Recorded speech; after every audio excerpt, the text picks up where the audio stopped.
हस्तनिवर्तने विलसल गोपी सहस्रार्जुनं गोविन्द गौरीवादनपरं दिव्यगौरसम्भजे पुल्लेन्दीवरकर्णीवदनं परावतं सक्रियं श्रीवासं प्रभुतारकं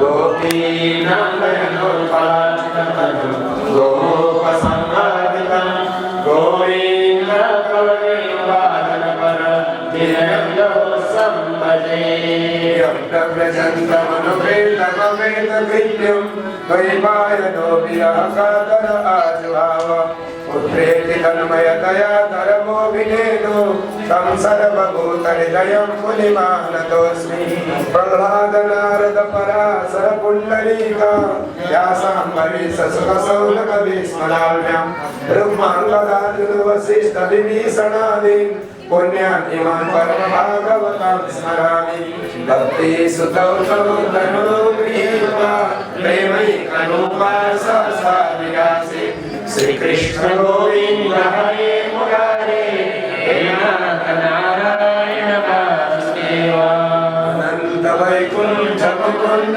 कृष्ण गोविन्द दामोदर माधवे कृष्णाय वासुदेवाय हरये परमात्मने प्रणतक्लेशनाशाय गोविन्दाय नमो नमः कृष्णाय वासुदेवाय देवकीनन्दनाय च नन्दगोपकुमाराय गोविन्दाय नमो नमः ॐ नमो भगवते तुभ्यं वासुदेवाय धीमहि प्रद्युम्नाय निरुद्धाय नमः शङ्करशरणाय च श्रीराम राम रामेति रमे रामे मनोरमे सहस्रनाम तत्तुल्यं राम नाम वरानने श्रीराम नाम वरानन ॐ नमः भक्तवत्सल भगवान की जय पुरुषोत्तम भगवान की जय समागम भक्तजन की जय श्री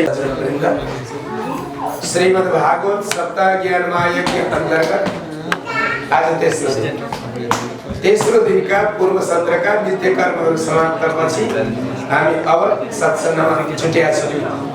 एउटा गुरुकुल भाग्यको विषय छ। गुरुकुलमा बस्दाखेरि समय बितेको थाहा पाइदैन। कति महिना अगाडिदेखि यस क्षेत्रमा सप्ताह ज्ञान मायाको आयोजना गर्नुपर्छ भनेर यहाँहरुको खटपटी भएको आज कति दिन बित्यो? तेस्रो दिन। सुरु हुने बित्तिकै यसो भर्खर मात्रै सुरु भयो जस्तो भयो। आज तेस्रो दिन भयो। यहाँहरुले अनन्य भावनाले सहयोग पुर्याउनु भएको छ यज्ञका लागि।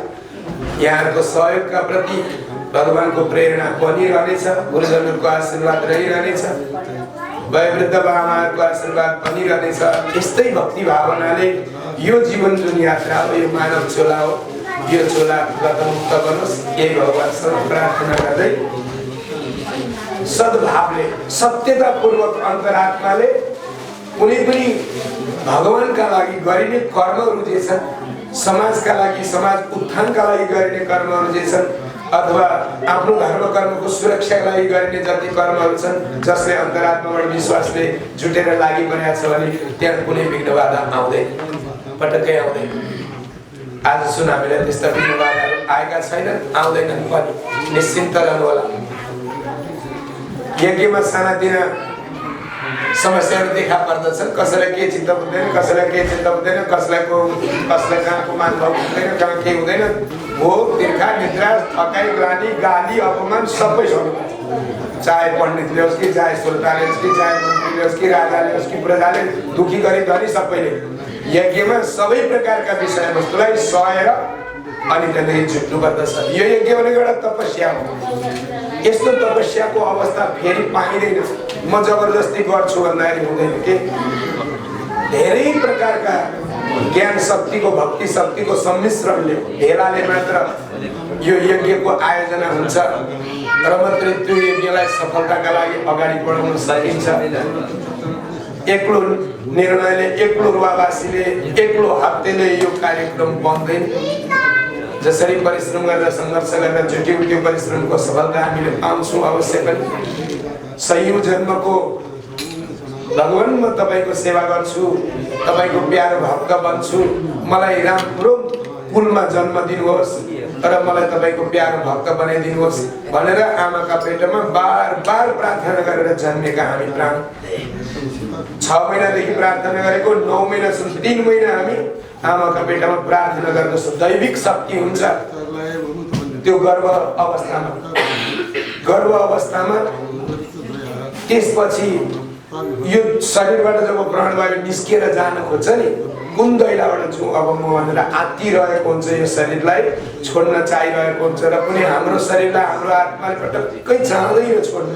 कति प्यारो गर्छ कति प्यारो गर्छ तर पनि उसलाई बाध्य हुन्छ छोडेर जान। त्यो छोडेर जाने बेलामा जुन प्रकारको बुद्धि हुन्छ त्यही बुद्धि हुन्छ त्यो गर्भ अवस्थामा 6 महिनादेखि 9 महिनासम्मको।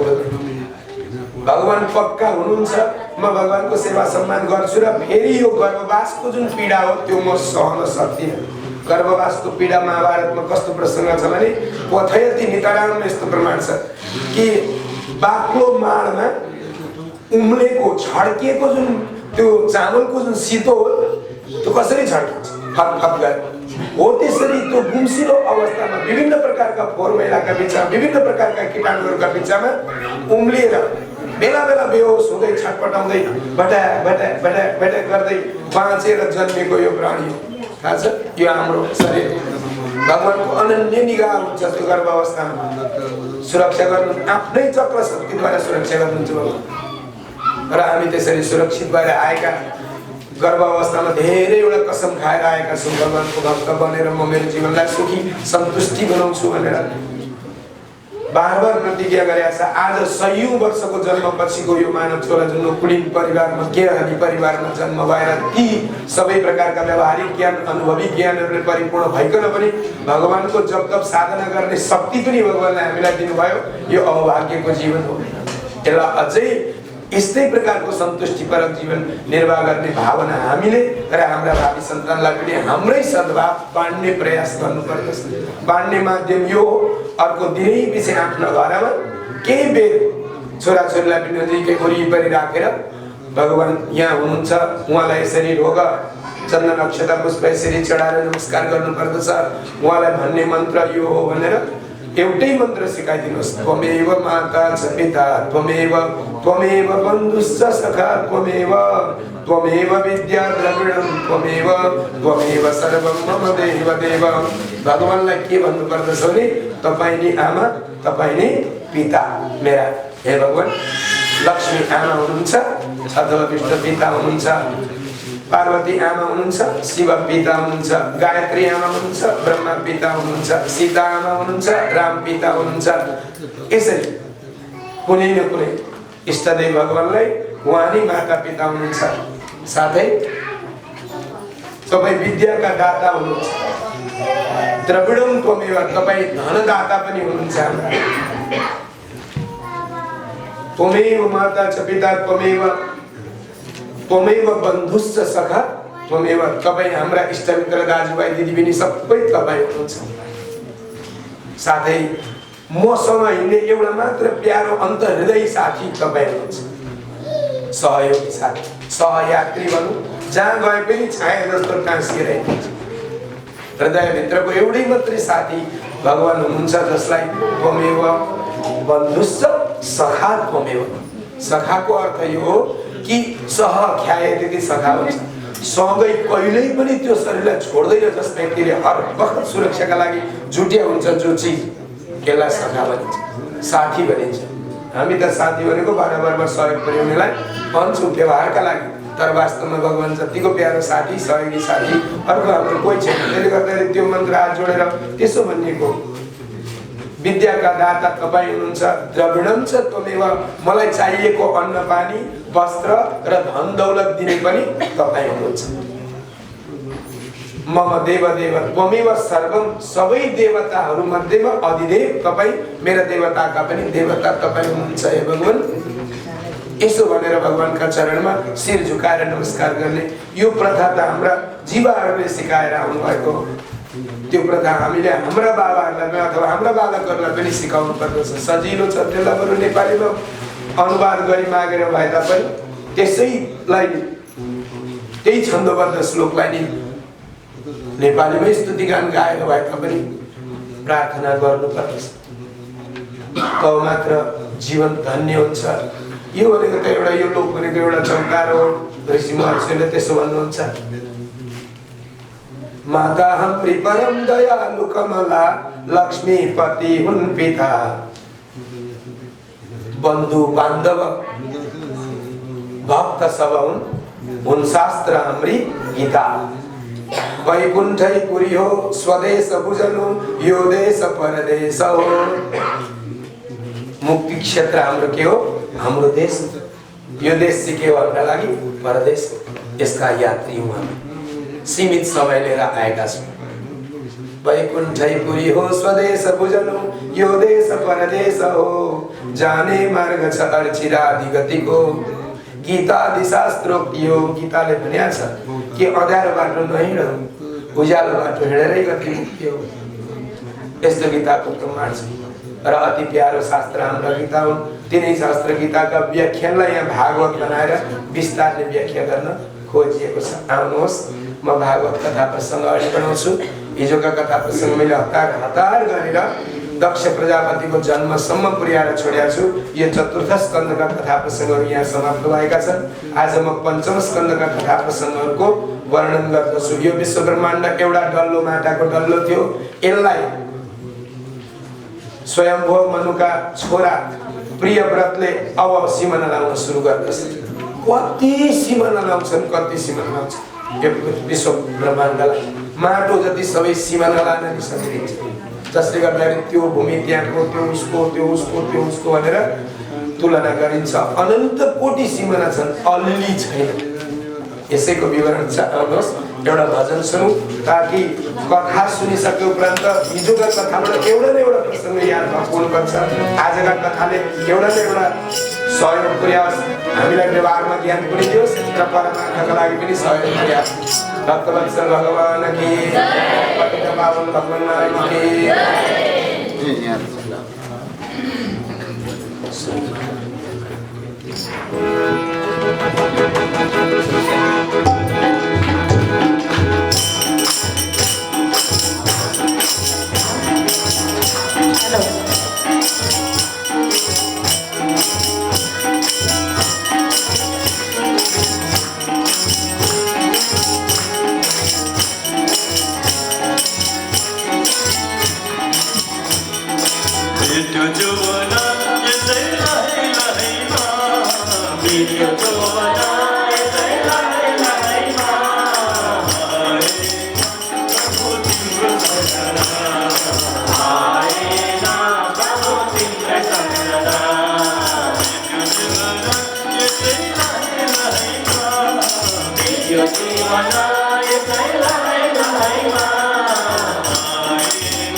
सबैले ताली बजाइदिनु होला।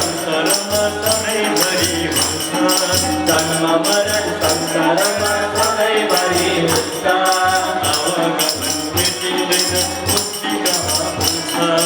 आवागमन देखिँदैन मुक्ति कहाँ हुन्छ। जन्म मरण संसारमा सधैँभरि हुन्छ, जन्म मरण संसारमा सधैँभरि हुन्छ।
पतित पावन भगवान नाम की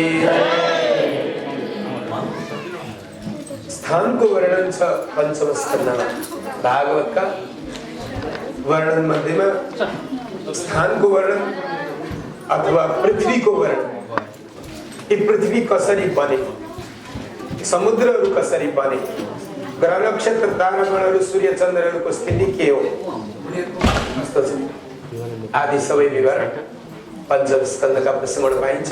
साथै स्वर्गको अवस्था नरकको अवस्थाको वर्णन पनि छ। राजा परीक्षित प्रश्न गर्नुहुन्छ, हे सुखदेव मुनि, प्रियव्रतो भागवत आत्मनाम कथम मुने गृहे रमतयन् मूलम कर्म बंध प्रभा पराभव। स्वयंभू मनुका छोरा प्रियव्रतले भगवानका ब्रह्माजीका सहयोग अनुसार आदेश अनुसार सृष्टि कर्ममा साथ नदिएर एकैचोटी भगवानको शरणागत भक्त परम ब्रह्मचारी भक्त भएर जीवन निर्वाह गर्नुभयो भन्ने कुरो मैले सुने। यो कसरी पछि गएर फेरि प्रियव्रत कसरी त्यो जंगलबाट घर गृहस्थमा आएर आफ्नो गृहस्थ जीवनलाई सहयोग पुर्याउनु भयो म बोल्न चाहन्छु भन्नुहुन्छ। नारदजी प्राय छोरा जतिलाई चाहिँ त्यतिखेरै तुरन्त जाइहाल्नु, दीक्षा दिइहाल्नु, सन्यासी बनाइहाल्नु, जङ्गल पठाइहाल्नु भन्ने सिद्धान्त हुनुहुन्छ नारद। संसार चाहिँ छोरीहरूबाट मात्रै सञ्चालित होस् भन्ने धारणा कस्तो अनौठो छ। छोरीलाई पनि त चेली बनाइदिए सबै संसारको अभिभावक चाहिँ आमाहरूलाई बाबाहरू जति चाहिँ सबै के गर्नु, केही साधु सन्त बनाएर जङ्गल खेदिनु। अनि बिचारी आमाहरूले के गर्नु, कसरी चाहिँ संसारको गुलजार वृद्धिको व्यवहार हुन्छ सम्भव भएन। स्वयंभू मनुले गएर ब्रह्माजीलाई भन्नुभयो, पिता तपाईको नाति मेरो छोरो प्रियव्रतलाई नारदले चेलो बनाएर गन्धमादन पर्वतका फेदीमा तपस्या गरेर बस भनेर फकाएर कलिलै उमेरमा भिक्षुक बनाइदिनु भएको छ। फकाएर ल्याइदिनुहोस्, म यही माग्छु, सहयोग माग्छु, नत्र नै सृष्टि अधुरो रहने भयो बिन्ती गरे। परम भागवतो नारदस्य चरणोपसेवयञ्जसा भगवत परमार्थम सतत्व ब्रह्म सत्रेण दीक्षिष्यमाण। दीक्षित प्रियव्रत आज मन्त्र जप पाठ गरेर बस्नुहुन्छ। तीनवटा चिजको कहिले पनि तिरस्कार गर्नु हुँदैन, धेरैवटा चिजको तिरस्कार गर्नु हुँदैन। त्यसमध्येमा पनि तीन चिजलाई चाहिँ कहिल्यै तिरस्कार अपमान गर्नु हुँदैन। एउटा देवताको, आफ्ना इष्ट देवताको तिरस्कार अपमान गर्नु हुँदैन, कहिल्यै अनादर गर्नु हुँदैन। अर्को मन्त्रको अनादर गर्नु हुँदैन, अर्को गुरुको अनादर गर्नु हैन। जब यी तीन चिज अनादरित भए, अपमानित भए, त्यहाँभन्दा दुःख, त्यहाँभन्दा कष्ट, शोक, पीडा, दुरावस्था अर्को काहीँ पनि हुँदैन। सुखदेव मुनि भन्नुहुन्छ राजा परीक्षितलाई, राजन यी तीन चिजको सम्मान गर्नुपर्दछ। प्रियव्रतले नारदलाई गुरु मानेर पाएको दीक्षित मन्त्रले जप साधना गर्दा गर्दै ब्रह्माजीले गएर नानी जबसम्म गृहस्थ जीवनको अनुभव हुँदैन तबसम्म वानप्रस्थ जीवन राम्ररी सफल हुन सक्दैन। वानप्रस्थ जीवनमा जप तप साधना बस्दै होला, बाबा हुँदा कस्तो हुन्थ्यो होला, श्रीमतीको माया ममता के हो, छोराछोरीको रेखदेख कसरी गर्नुपर्छ, उनीहरूले दिने मान सम्मान कस्तो हुन्छ, गाउँ समाज के हो, गाउँ समाजमा मैले गर्नुपर्ने कर्तव्य कर्म कस्तो हुन्थ्यो होला, यस्तो प्रकारका शङ्का उपशङ्काले साह्रै विरोध छ। हातमा माला त छ, तर पनि त्यो जुन घर गृहस्थ जीवनको लोलुपतामा परेर वानप्रस्थ जीवन जो तपस्वी जीवन हो त्यो जीवन परिपूर्ण हुन सक्दैन। त्यो एकाग्रता, ईश्वरको चिन्तनप्रति एकाग्रता आउन सक्दैन। हो, तिमीलाई नारदले आफू गुरु बनेर मन्त्रदान दिनुभयो, नारदको सम्मान पनि गर, दीक्षित मन्त्रलाई पनि जप, र नारदले देखाएका इष्टदेवको पनि अपमान कहिल्यै नगर। यी सबै कर्महरू गृहस्थमा बसेर पनि गर्न सकिन्छ। गृहस्थ धर्मलाई पहिला पालन गर, गृहस्थ धर्म पछि घरकै एउटा कुनामा ब्रह्मचारी भएर सन्यासी भएर वानप्रस्थी भएर परमहंसी भएर जसरी जुन व्रत लिएर बसे तापनि हुन्छ। रुखैकै फेदामा मात्रै शान्ति पाइँदैन अथवा गुरु आश्रममा मात्रै शान्ति पाइँदैन अथवा कहीँ गएर आफूले एउटा तपस्थली कुटिया बनाएर त्यहाँ बस्दा मात्र आत्मामा शान्ति हुँदैन। जबसम्म मनका शङ्का उपशङ्काहरू चाहनाहरू परिपूर्ण रूपले पूरा भएका हुँदैनन् तबसम्म त्यो शान्ति त्यो आत्माले पाउन सक्दैन। त्यसैले गर्दाखेरि प्रियव्रत तिमी फर्केर गएर बाबाले आदेश दिए अनुसारले घर गृहस्थ जीवनको निर्वाह गरिदेऊ। त्यसपछि बाबाका आज्ञा अनुसार फेरि आफ्ना अवस्था अनुरूप त्यो वानप्रस्थी जीवन सन्यासीहरूलाई स्वीकार गर्न सक्दछौ भनेर सम्झाउनु भयो। ब्रह्माजीका आदेश अनुसार बिचरा प्रियव्रत फर्केर आए। म गुरुको अपमान गर्न चाहन्न, देवताको अपमान गर्न चाहन्न र मन्त्रको अपमान गर्न चाहन्न। के गृहस्थी आश्रममा ती सबै सम्मान गर्न सक्छु त भन्दा तिमीलाई सबै प्रकारको सुविधा म दिलाइदिन्छु नानी, आऊ हरा भनेर फर्काएर लिएर आउनुभयो। बिचरा प्रियव्रतलाई हुर्काएर बढाएर ज्ञानी अनुभवी बनाएर स्वयं भुवमनुले विवाह गरिदिनुहुन्छ। विवाह गरिदिइसकेपछि अनि यिनको गृहस्थ जीवन अगाडि बढ्दछ। अथच दुई तरम प्रजापति विश्वकर्म नाम गरेका प्रजापतिकी छोरी वरिष्मतीसँग विवाह गरिदिनुहुन्छ। अथच दुई तरम प्रजापति विश्वकर्मण उपयमी वरिष्मतीं नाम तस्य मुभाव आत्मजान आत्मसमान शील गुणकर्म रूप वीर्योदार दश भावयं बभूव कन्यां च विश्य यवियांसीं ऊर्जस्वतीं नाम। यिनै वरिष्मती नाम गरेकी विश्वकर्मकी छोरीसँग विवाह गरेर यी प्रियव्रत राजपुरुषले 10 भाइ छोरा र एउटी छोरी जन्माउनु भयो। हाम्रो विवाह पद्धतिको आशीर्वाद थियो कि बाबाले बार बार अभिषेक गर्दै टीका लगाइदिँदै यही मन्त्र भन्नुहुन्छ जो पढ्नुहुन्छ होइन। अर्थ चाहिँ यस्तो हुन्छ, 10 जना नाति र एउटी नातिनी जन्माएर ज्वाइँको कुल परिवारको धन्यता अथवा अभिवृद्धिको कामना गर छोरी, यसो भनेर प्रदान गरे होइन। यो आशीर्वाद यहाँले परिपूर्ण गर्नुभयो अनि भगवान श्रीकृष्णले पनि परिपूर्ण गरेर देखाइदिनु भएको छ। त्यसमध्येमा एक भाइ छोरा त्यसमध्येमा 3 भाइ छोरा तपस्वी भाइ। बाबा तपाईँको एउटा हुनुहुन्थ्यो फर्काएर ल्याइयो त तपाईँले, हामी 10 भाइ छौँ, 7 भाइ तपाईँका काखा, 3 भाइलाई जङ्गल जान आदेश दिनुहोस् भने 3 भाइलाई नारदजीले फेरि दीक्षा दान दिनुभयो र त्यहाँदेखि जङ्गल पसेर तपस्वी जीवन निर्वाह गरे। धेरै बेला गएपछि प्रभाव हुँदो रहेछ भन्ने भयो। यहाँ एउटा हुँदा चाहिँ बडो समस्या हुँदछ। कवि महावीर सवन, कवि नाम गरेको छोरो, महावीर नाम गरेको छोरा, सवन नाम गरेका छोरा, यी 3 छोराहरू चाहिँ उर्ध्व रहेछ। अखण्ड ब्रह्मचर्य व्रत पालन गरेर जङ्गल गएर भगवानसँग प्यारो नाता गाँसेर जीवन मुक्त तुल्याए। यी 7 भाइ छोरा छन्।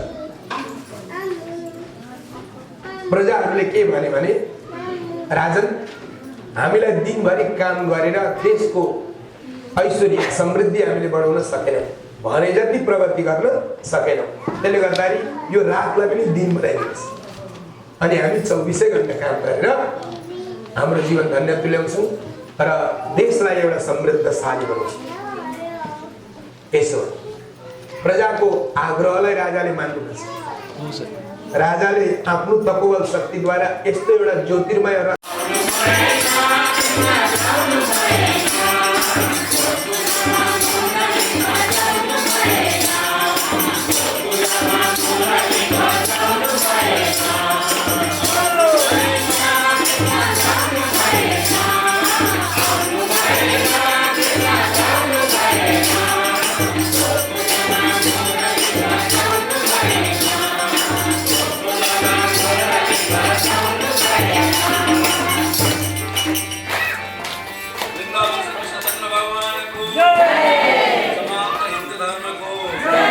निर्माण गर्नुभयो।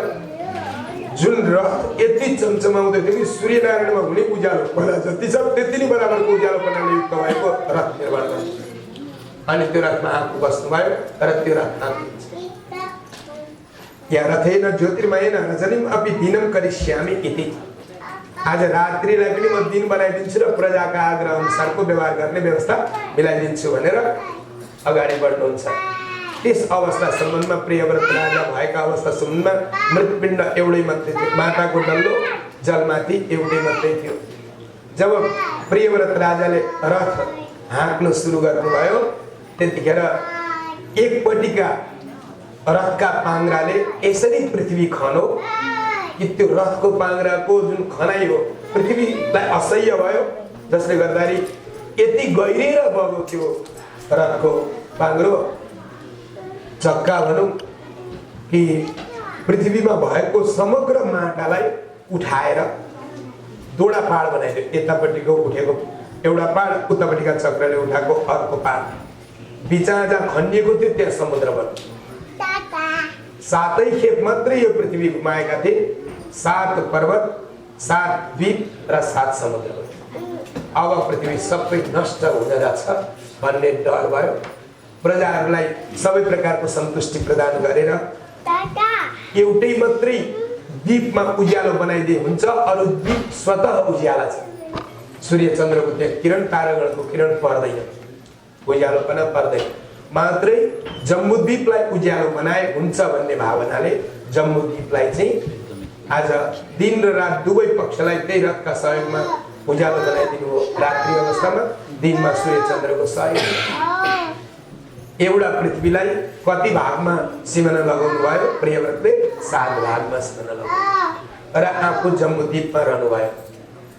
जम्बू, प्लक्ष, सालमली, कुश, क्रौञ्च, शाक, पुष्कर आदि गरेका 7 द्वीपहरू भए। 7 द्वीप भए अनि 7 समुद्रहरू पनि भए। ती समुद्रहरूको पनि जानकारी गराउनुहुन्छ यहाँ।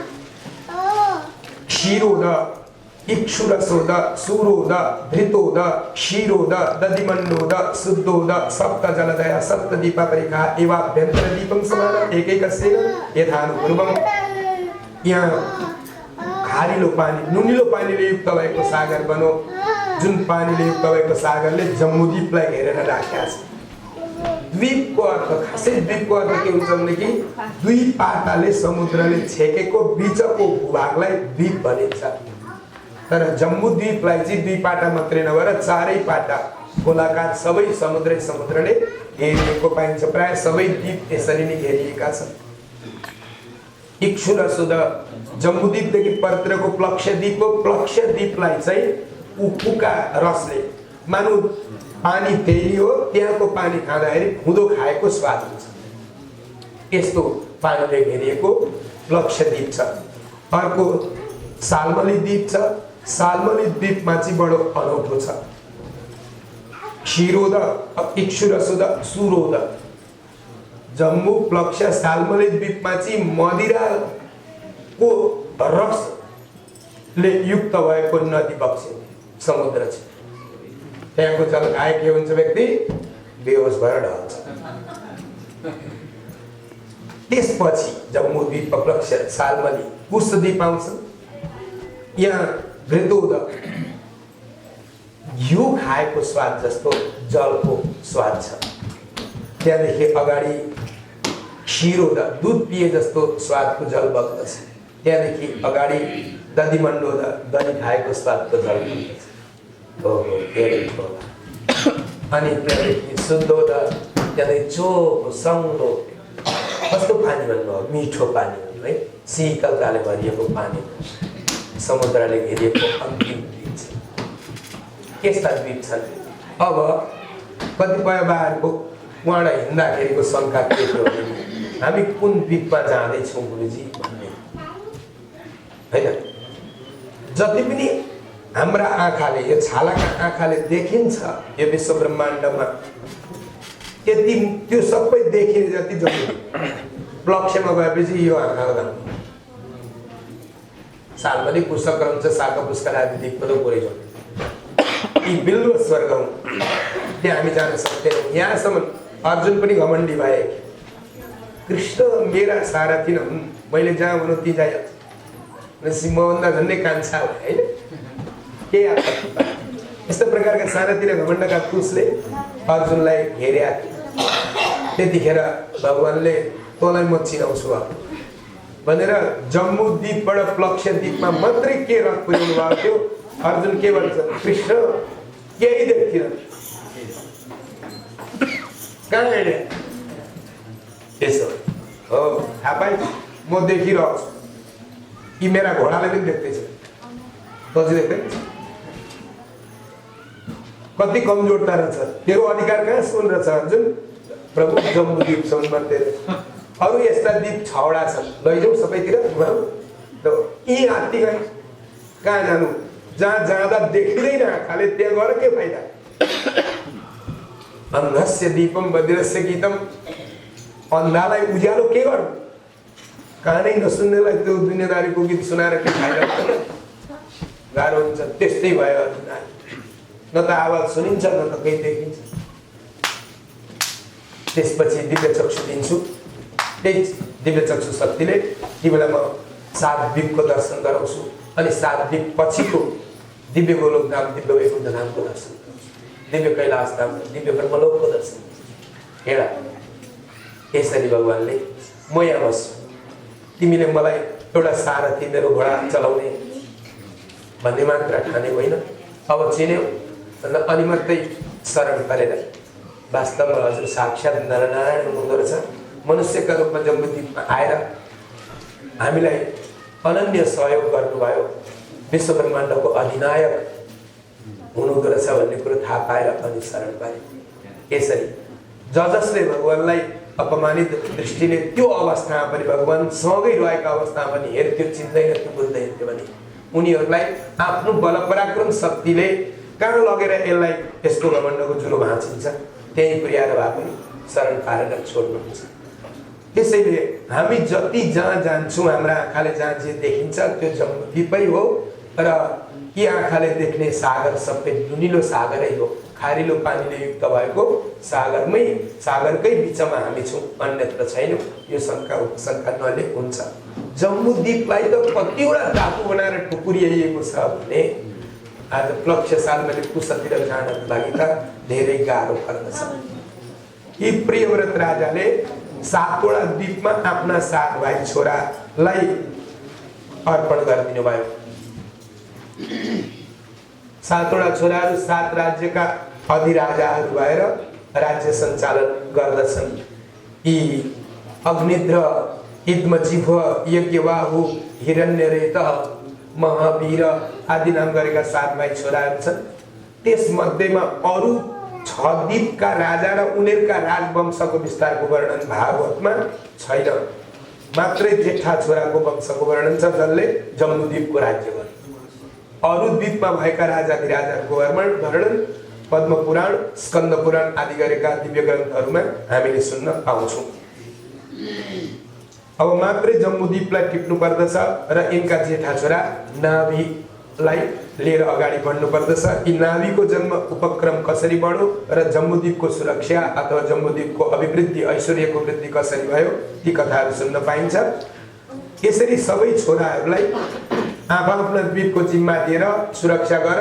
नारदजीले दिएका मन्त्र शक्तिको अपमान भएको छ, गुरु अपमान भयो, देवताको अपमान भयो। म जङ्गल गएर तपस्या गरेर मेरा गुरुको मन्त्रको र देवताको सम्मानपूर्वक यजन गर्दै सम्मान गर्दै म गतमुक्त हुन्छु भनेर आफू गन्धमादन पर्वतका फेदीमा गएर तपस्या गरेर आफ्नो जीवनलाई सफल तुल्याउनु भयो।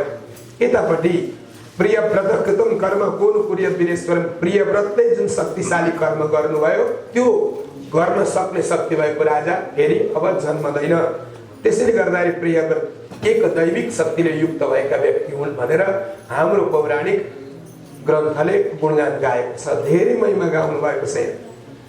यी अग्निद्र नाम गरेका जुन छोरा थिए प्रियव्रतका, अग्निद्रो जम्बुद्वीपौकस प्रजा औकसः वर्तमान, प्रजाहरूलाई बडो सन्तुष्टिले पालन पोषण गर्न सुरु गर्नुभयो। प्रजाले भने रानी अनि राजाको छोरो नहेरी हामी छोड्दैनौँ, परिवार बिनाको राजालाई हामी मान्दैनौँ भने बिचरा कहीँ छैन त, रानी भने जस्तै कहीँ पाइएन। हेर्नुहोस् न, रानीलाई कोही बेला राजपुत्र पाइँदैन, कोही बेला राजपुत्रलाई भने जस्तै राजकुमारी पाइँदैन।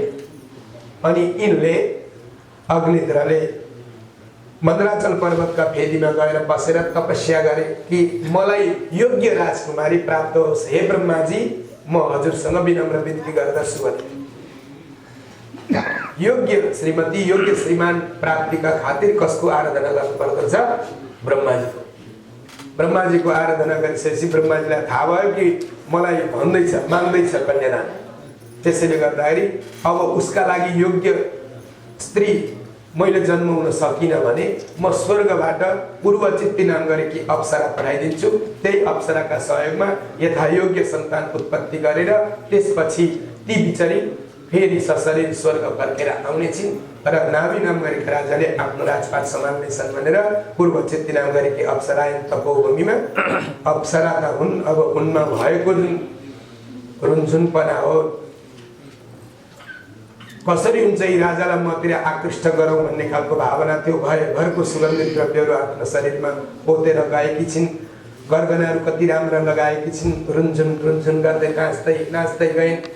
मानौ उनका शरीरको सुगन्धलाई चोर्नका निम्ति जङ्गलका सबै भ्रमराहरू, सबै त्यो रसपान गरेर जीवन निर्वाह गर्ने भएका किराहरू सबै आउँछन् र भनन उनका वरिपरि घुम्छन्।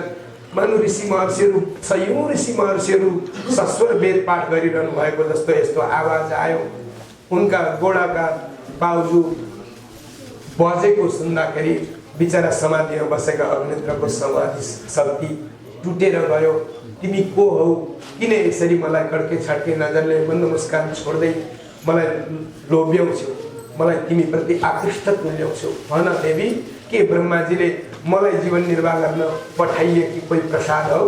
त्यसो भनेर बिन्ती गर्नुभयो। तिमीलाई यदि मेरो बाहुबल, मेरो शक्ति, मेरो सुन्दरता, मेरो आँट, मेरो ज्ञान अनुभवलाई देखेर के तिमी मसँग गृहस्थ जीवन निर्वाह गर्न चाहन्छौ? यसरी विनम्र बिन्ती गर्दाखेरि अब के खोज्छस् का नआएको त्यही खोज्दै आएकी थिइन्। यिनले पनि हो, यदि तपाईँलाई पनि म अनुरूप, तपाईँ अनुरूप मलाई ठान्नुहुन्छ भनेदेखि यहाँसँग म विवाह गरेर यहाँको गृहस्थ जीवन निर्वाह गरिदिन्छु, तर एउटा प्रतिज्ञा छ कि म तपाईँका चाहनाहरू पुरा गरिदिसकेर सशरीर स्वर्ग जान्छु, यो ब्रह्माजीको आदेश हो। यसो भनेपछि स्वीकार गर्नुभयो नाभीले र आज यिनै पूर्वचित्ती नाम गरेकी अप्सरासँग शुभ विवाह कर्म बडो धुमधामसँगले सम्पन्न भयो। नाभि अपत्यकामः, इनका वंशानुक्रममा बडो शक्तिशाली वीर पुरुषहरू 9 जना छोराहरू जन्माइदिनु भयो। अग्निद्रका नाभि, किमपुरुष, हरिवर्ष, इलक्त, रम्यक, हिरण्मय, कुरु, भद्राश्व, केतुमाल आदि गरेका शक्तिशाली छोराहरू आए। श्रीमान, मैले यहाँको चाहना पुरा गर्दै गएँ हे भने नि गइगए सकिएको जान्छु भनेपछि कसैले त्यहाँ रोक्नु भएन, दैविक शक्तिले यस्तो हुन्छ। अब बिचराले मेरु पर्वतराजकी छोरी 9वटी कन्या खोजेर 9वटा छोरालाई बिहे गरिदिनु भयो। मेरु देवी, प्रतिरूपा, उग्रदंश्री, लता, रम्या, श्यामा, नारी, भद्रा देवी आदि गरेका 9वटी कन्याहरूसँग विवाह गरेर छोरा हो। अब यो जम्बूद्वीपलाई म 9 भागले सिमाना लगाइदिन्छु अनि 9 भागको सिमानामा आफ्ना सिमानाको राज्य गरेर प्रजाहरूलाई खुसी पारेर बस भनेर त्यो जम्बूद्वीपलाई, एउटा जम्बूद्वीपलाई अग्निद्र राजाले 9 भागमा सिमाना लगाइदिएर 9वटा राजमुकुट उडाइदिनु भयो र राजपाट सम्हाल्ने आदेश दिनुभयो।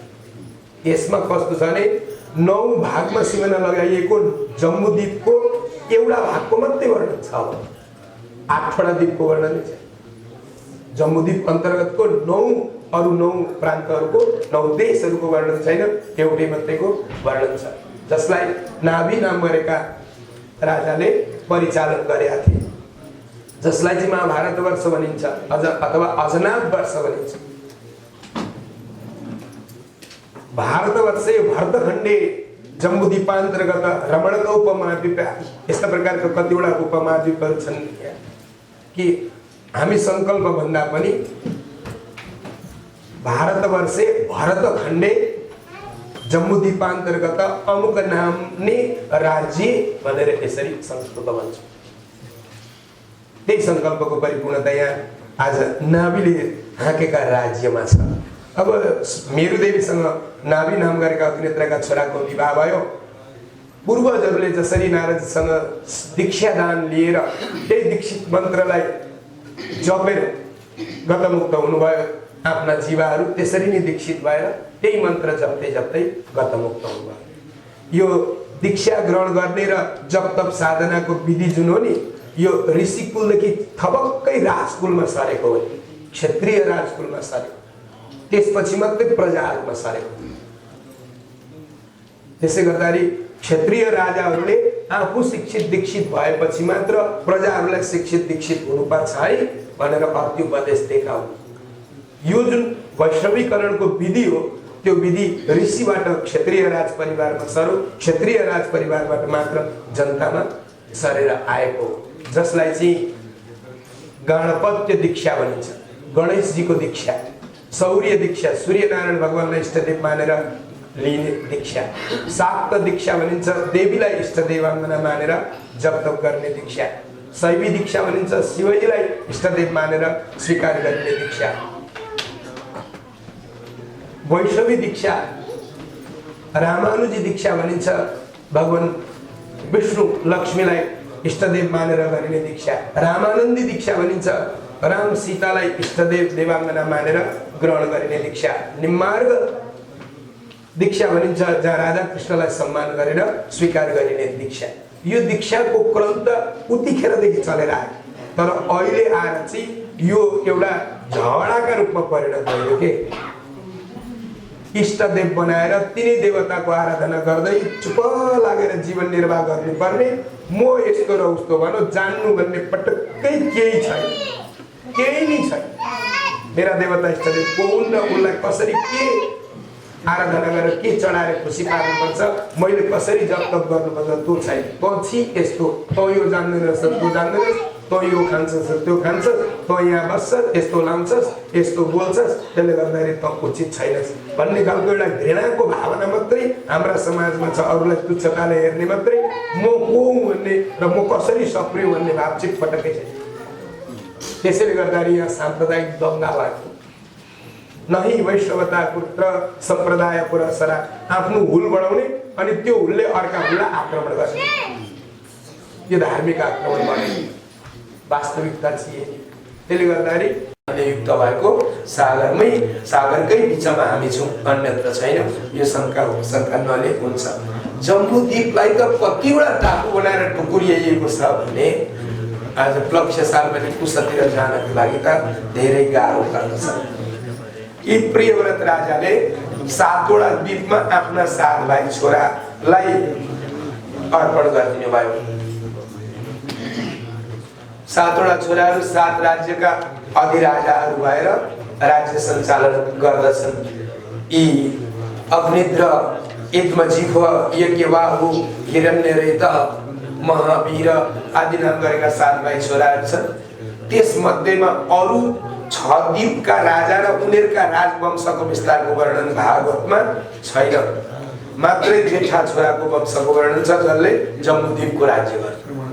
अरू द्वीपमा भएका राजाधिराजहरूको वर्णन पद्म पुराण, स्कन्द पुराण आदि गरेका दिव्य ग्रन्थहरूमा हामीले सुन्न पाउँछौँ। अब मात्रै जम्बूद्वीपलाई टिप्नु पर्दछ र यिनका जेठा छोरा नाभिलाई लिएर अगाडि बढ्नु पर्दछ। यी नाभिको जन्म उपक्रम कसरी बढ्यो र जम्बूद्वीपको सुरक्षा अथवा जम्बूद्वीपको अभिवृद्धि, ऐश्वर्यको वृद्धि कसरी भयो, ती कथाहरू सुन्न पाइन्छ। यसरी सबै छोराहरूलाई आफ्ना द्वीपको जिम्मा लिएर सुरक्षा गर। नारदजीले दिएका मन्त्र शक्तिको अपमान भएको छ, गुरु अपमान भयो, देवताको अपमान भयो। म जङ्गल गएर तपस्या गरेर मेरा गुरुको मन्त्रको र देवताको सम्मानपूर्वक यजन गर्दै सम्मान गर्दै म गतमुक्त हुन्छु भनेर आफू गन्धमादन पर्वतका फेदीमा गएर तपस्या गरेर आफ्नो जीवनलाई सफल तुल्याउनु भयो।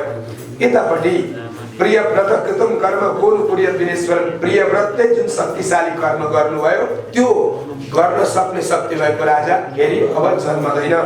त्यसैले गर्दाखेरि प्रियव्रत एक दैविक शक्तिले युक्त भएका व्यक्ति हुन् भनेर हाम्रो पौराणिक ग्रन्थले गुणगान गाएको छ, धेरै महिमा गाउनु भएको छ। यी अग्निद्र नाम गरेका जुन छोरा थिए प्रियव्रतका, अग्निद्रो जम्बूद्वीपौकसः प्रजा औरसः वर्धमान, प्रजाहरूलाई बडो सन्तुष्टिले पालन पोषण गर्न सुरु गर्नुभयो। प्रजाले भने रानी अनि राजाको छोरो नहेरी हामी छोड्दैनौँ, परिवार बिनाको राजालाई हामी मान्दैनौँ भने। बिचरा कहीँ छैन त, रानी भने जस्तै कहीँ पाइएन। हेर्नुहोस् न, रानीलाई कोही बेला राजपुत्र पाइँदैन, कोही बेला राजपुत्रलाई भने जस्तै राजकुमारी पाइँदैन। अनि यिनले अग्निद्रले मद्राचल पर्वतका फेदीमा गएर बसेर तपस्या गरे कि मलाई योग्य राजकुमारी प्राप्त होस्, हे ब्रह्माजी म हजुरसँग विनम्र विन्ती गर्दछु भने। योग्य श्रीमती, योग्य श्रीमान प्राप्तिका खातिर कसको आराधना गर्नुपर्दछ? ब्रह्माजीको आराधना गरिसकेपछि ब्रह्माजीलाई थाहा भयो कि मलाई भन्दैछ मान्दैछ कन्यादान। त्यसैले गर्दाखेरि अब उसका लागि योग्य स्त्री मैले जन्माउन सकिनँ भने म स्वर्गबाट पूर्वचित्ती नाम गरेकी अप्सरा पठाइदिन्छु। त्यही अप्सराका सहयोगमा यथायोग्य सन्तान उत्पत्ति गरेर त्यसपछि ती बिचारी फेरि ससरी स्वर्ग फर्केर आउने छिन्। र नाभि नाम गरेका राजाले आफ्नो राजपाट सम्हाल्नेछन् भनेर पूर्वचित्ती नाम गरेकी अप्सरा तपोभूमिमा अप्सराका हुन्। अब उनमा भएको जुन रुन्छुनपना हो, कसरी हुन्छ यी राजालाई मतिर आकृष्ट गरौँ भन्ने खालको भावना थियो। भए घरको सुगन्धित द्रव्यहरू आफ्नो शरीरमा पोतेर गएकी छिन्। गरगनाहरू कति राम्रा लगाएकी छिन्। रुन्छुन रुन्छुन गर्दै नाच्दै गइन्। मानौ उनका शरीरको सुगन्धलाई चोर्नका निम्ति जङ्गलका सबै भ्रमराहरू, सबै त्यो रसपान गरेर जीवन निर्वाह गर्ने भएका किराहरू सबै आउँछन् र उनका वरिपरि घुम्छन्। मानौ ऋषि महर्षिहरू, सयौं ऋषि महर्षिहरू सस्वर वेद पाठ गरिरहनु भएको जस्तो यस्तो आवाज आयो। उनका गोडाका बाउजू बजेको सुन्दाखेरि बिचरा समाधिमा बसेका अग्निन्द्रको समाधि शक्ति टुटेर गयो। तिमी को हौ? किन यसरी मलाई कड्के छड्के नजरले मन मुस्कान छोड्दै मलाई लोभ्याउँछौ? मलाई तिमी प्रति आकृष्ट तुल्याउँछौ? भन देवी, के ब्रह्माजीले मलाई जीवन निर्वाह गर्न पठाइएकी कोही प्रसाद हौ? यसो भनेर विन्ती गर्नुभयो। तिमीलाई यदि मेरो बाहुबल, मेरो शक्ति, मेरो सुन्दरता, मेरो आँट, मेरो ज्ञान अनुभवलाई देखेर के तिमी मसँग गृहस्थ जीवन निर्वाह गर्न चाहन्छौ? यसरी विनम्र विन्ती गर्दाखेरि अब के खोज्छस् गर्न आएको त्यही खोज्दै आएकी थिइन्।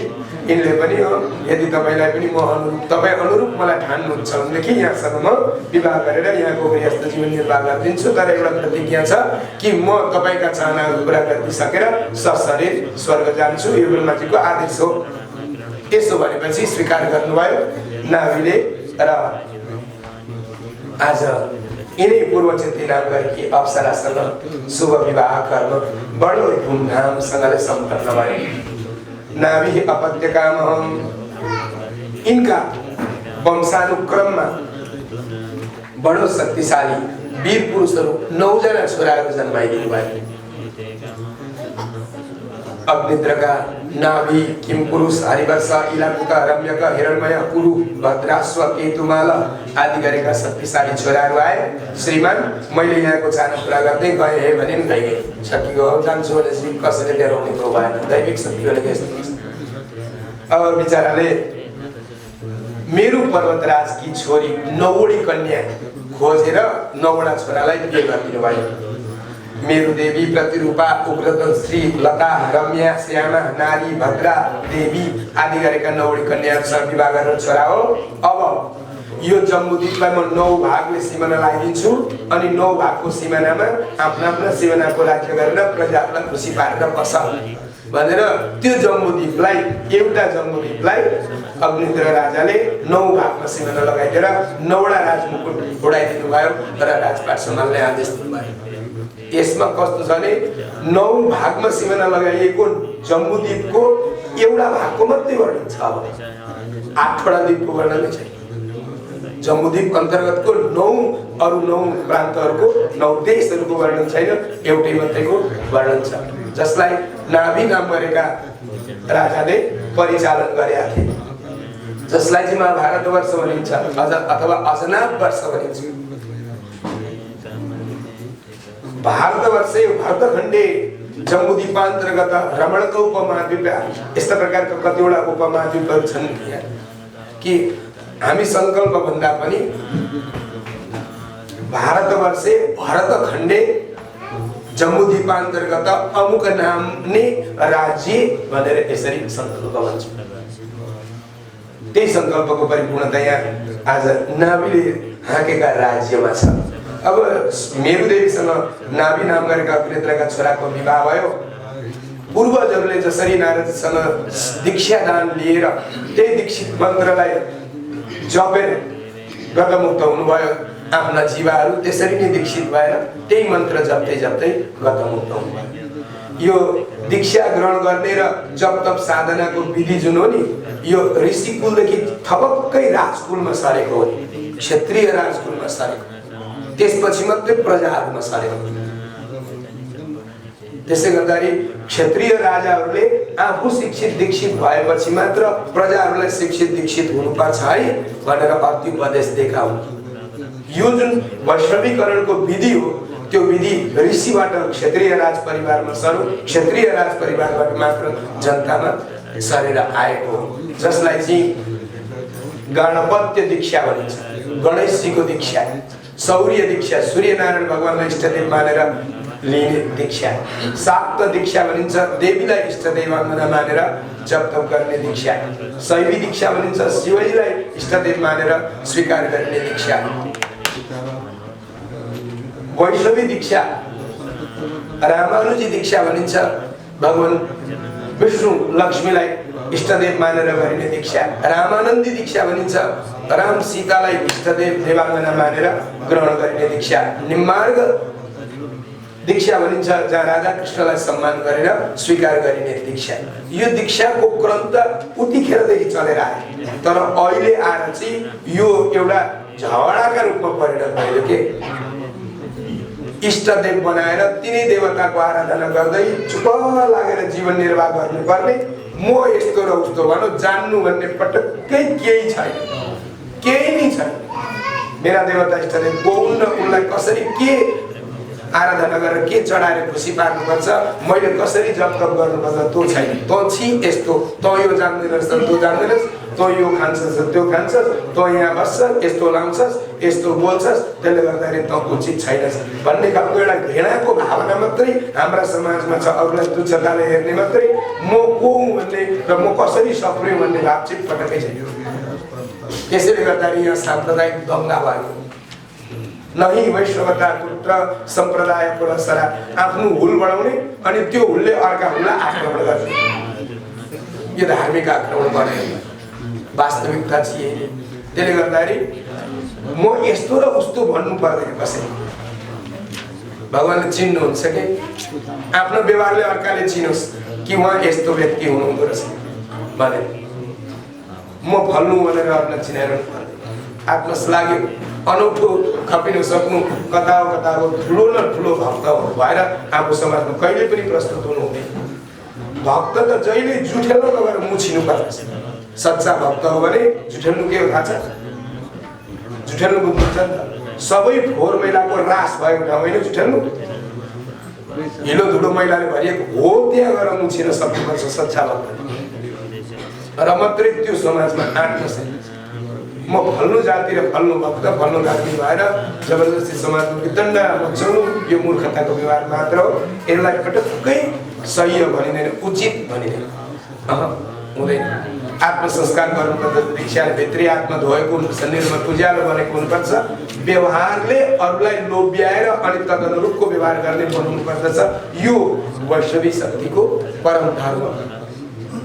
यहाँ हेर्नुहोस् कति राम्रा प्रकारका प्रसङ्गहरू छन्। यी क्षत्रिय राजकुमारहरूले ऋषि महर्षिहरूसँग दीक्षा ग्रहण गरेर अनि प्रजालाई अर्थ उपदेश दिए, तिमीहरूबाट कर लिन्छौ, त्यो करका सहयोगमा यज्ञ गराएर तिमीहरूलाई शिक्षित दीक्षित तुल्याएर धन्यताको जीवन बितोस् भन्ने यस्तो व्यवस्था मिलाइदिन्छौ, प्रजा हो निश्चिन्त रह। यसो भनेर राजाले सबै प्रजाहरूलाई भगवानको प्रेमी भक्त बनाउने यस्तो प्रेरणा दर्शाएका हुन्। तर अब आजका राजा नि हिंसक भइदिएपछि अब प्रजाहरू बिचारा अनि हृदय उडाएपछि के गर्नु त? यी नाभिले मेरुदेवीसँग विवाह गरे, मेरुदेवीसँग विवाह गरिसके उपरान्त पिएची भयो तर छोराछोरी जन्मेनन्। फेरि कसैले रानी पाउँदैन, रानीका लागि कामना गर्दछन् अनि पाइसकेको उपरान्त सन्तान आउँछन्, कसैले स्वतः पाउँछन् तर सन्तान आउँदैन। यो प्रत्येक घर परिवारमा यस्ता घटघटीहरू हुन्छन् होइन। अब के गरेर भए पनि विवाह गरिसके उपरान्त एउटा सुन्दर सन्तानको दर्शन गर्नुपर्दछ, उचित सन्तानको दर्शन गर्नुपर्दछ, त्यस्ता उचित सन्तानलाई सही ज्ञान दिनुपर्दछ, सही व्यवहारिक बनाउनु।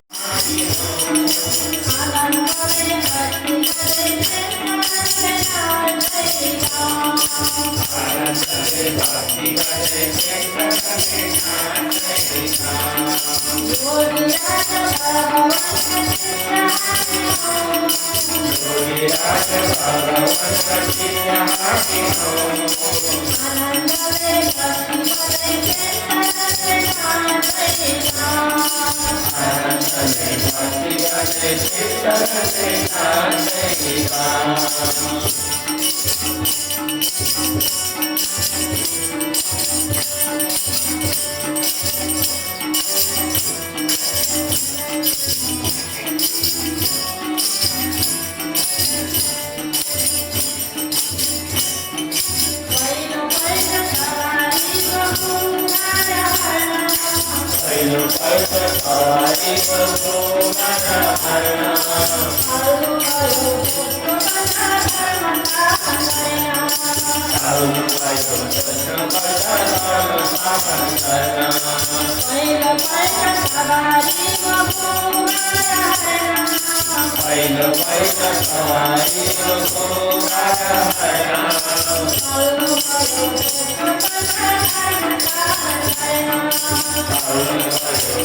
ब्रह्मबा अथवा भगवानलाई गरेको जुन पूजा आराधना कहिले पनि झुटो हुँदैन अथवा विफल हुँदैन, सफल हुन्छ, सत्य हुन्छ र प्रत्यक्ष फलदायक हुन्छ।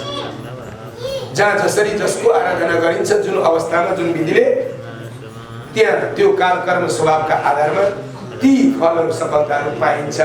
यहाँ आज त्यो सफल भयो कि शुक्लया तद अनुभावतार ऋषभ नाम गरेका छोराको जन्म भयो। भगवानका अंश अवतार हुन् यी ऋषभ।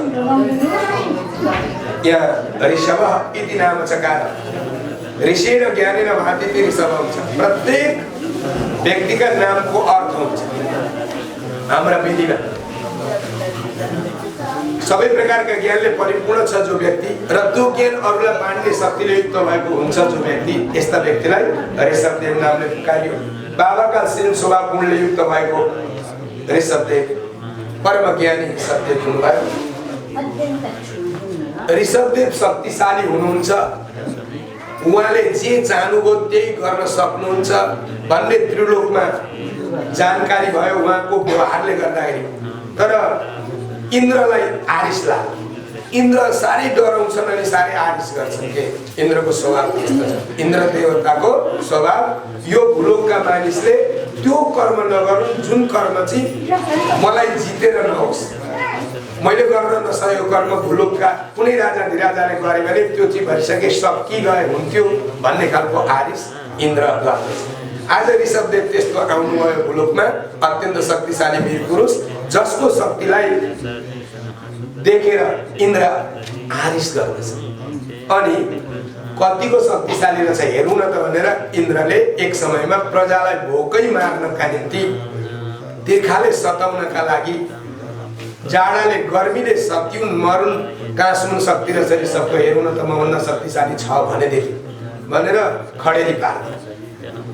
अन्नबाली उत्पन्न भएन। प्रजाहरूले गएर शरण पर्दछन् ऋषभदेवका, प्रभु आज हामी मर्ने भयौँ, हामी सुरक्षा चाहन्छौँ। यहाँ सह मेरुदेव्यम विशालायम आफै आफ्ना बल पराक्रम शक्तिद्वारा ऋषभदेवले पानी वर्षाउनु, अन्नबाली उत्पन्न गर्नुभयो। यदि इन्द्र चाहन्छन् यो पृथ्वीलाई पानीमा डुबाउनु भने डुबाइदिनु, म अर्को पृथ्वी निर्माण गरेर मेरा प्रजालाई सुख ऐश्वर्य दिन्छु। यसो भनेर इन्द्र लज्जित भए। इन्द्र नसक्ने रहेछ, मभन्दा अनन्त बल पराक्रम शक्तिले युक्त भएका रहेछन्। मात्र होगर शरण परेर उहाँलाई मेरो साइना सम्बन्धको मान्छे बनायो भने मेरो स्वर्गको आसन जोगिने रहेछ, नत्र मेरो अर्को जोगिने उपाय छैन भनेर जयन्ती नाम गरी छोरी लिएर आए इन्द्र। अनि हजुरलाई म ज्वाइँ बनाउनका लागि यो छोरी दिन्छु। आफ्नो मानपत सुरक्षा गर्नका निम्ति स्वार्थ सिद्धि गरे। यहाँ सन्धिको ज्वाइँ ससुराको सम्बन्ध गाँच्ने कोही बेला त्यस्तो हुन्छ अरे उहाँसँग मिलाउनु पर्यो अरे होइन, उहाँहरूलाई हाम्रा चोरीपारी बनाउनु पर्छ ताकि उहाँहरूको धेरै ठुलो सहयोग हुन्छ।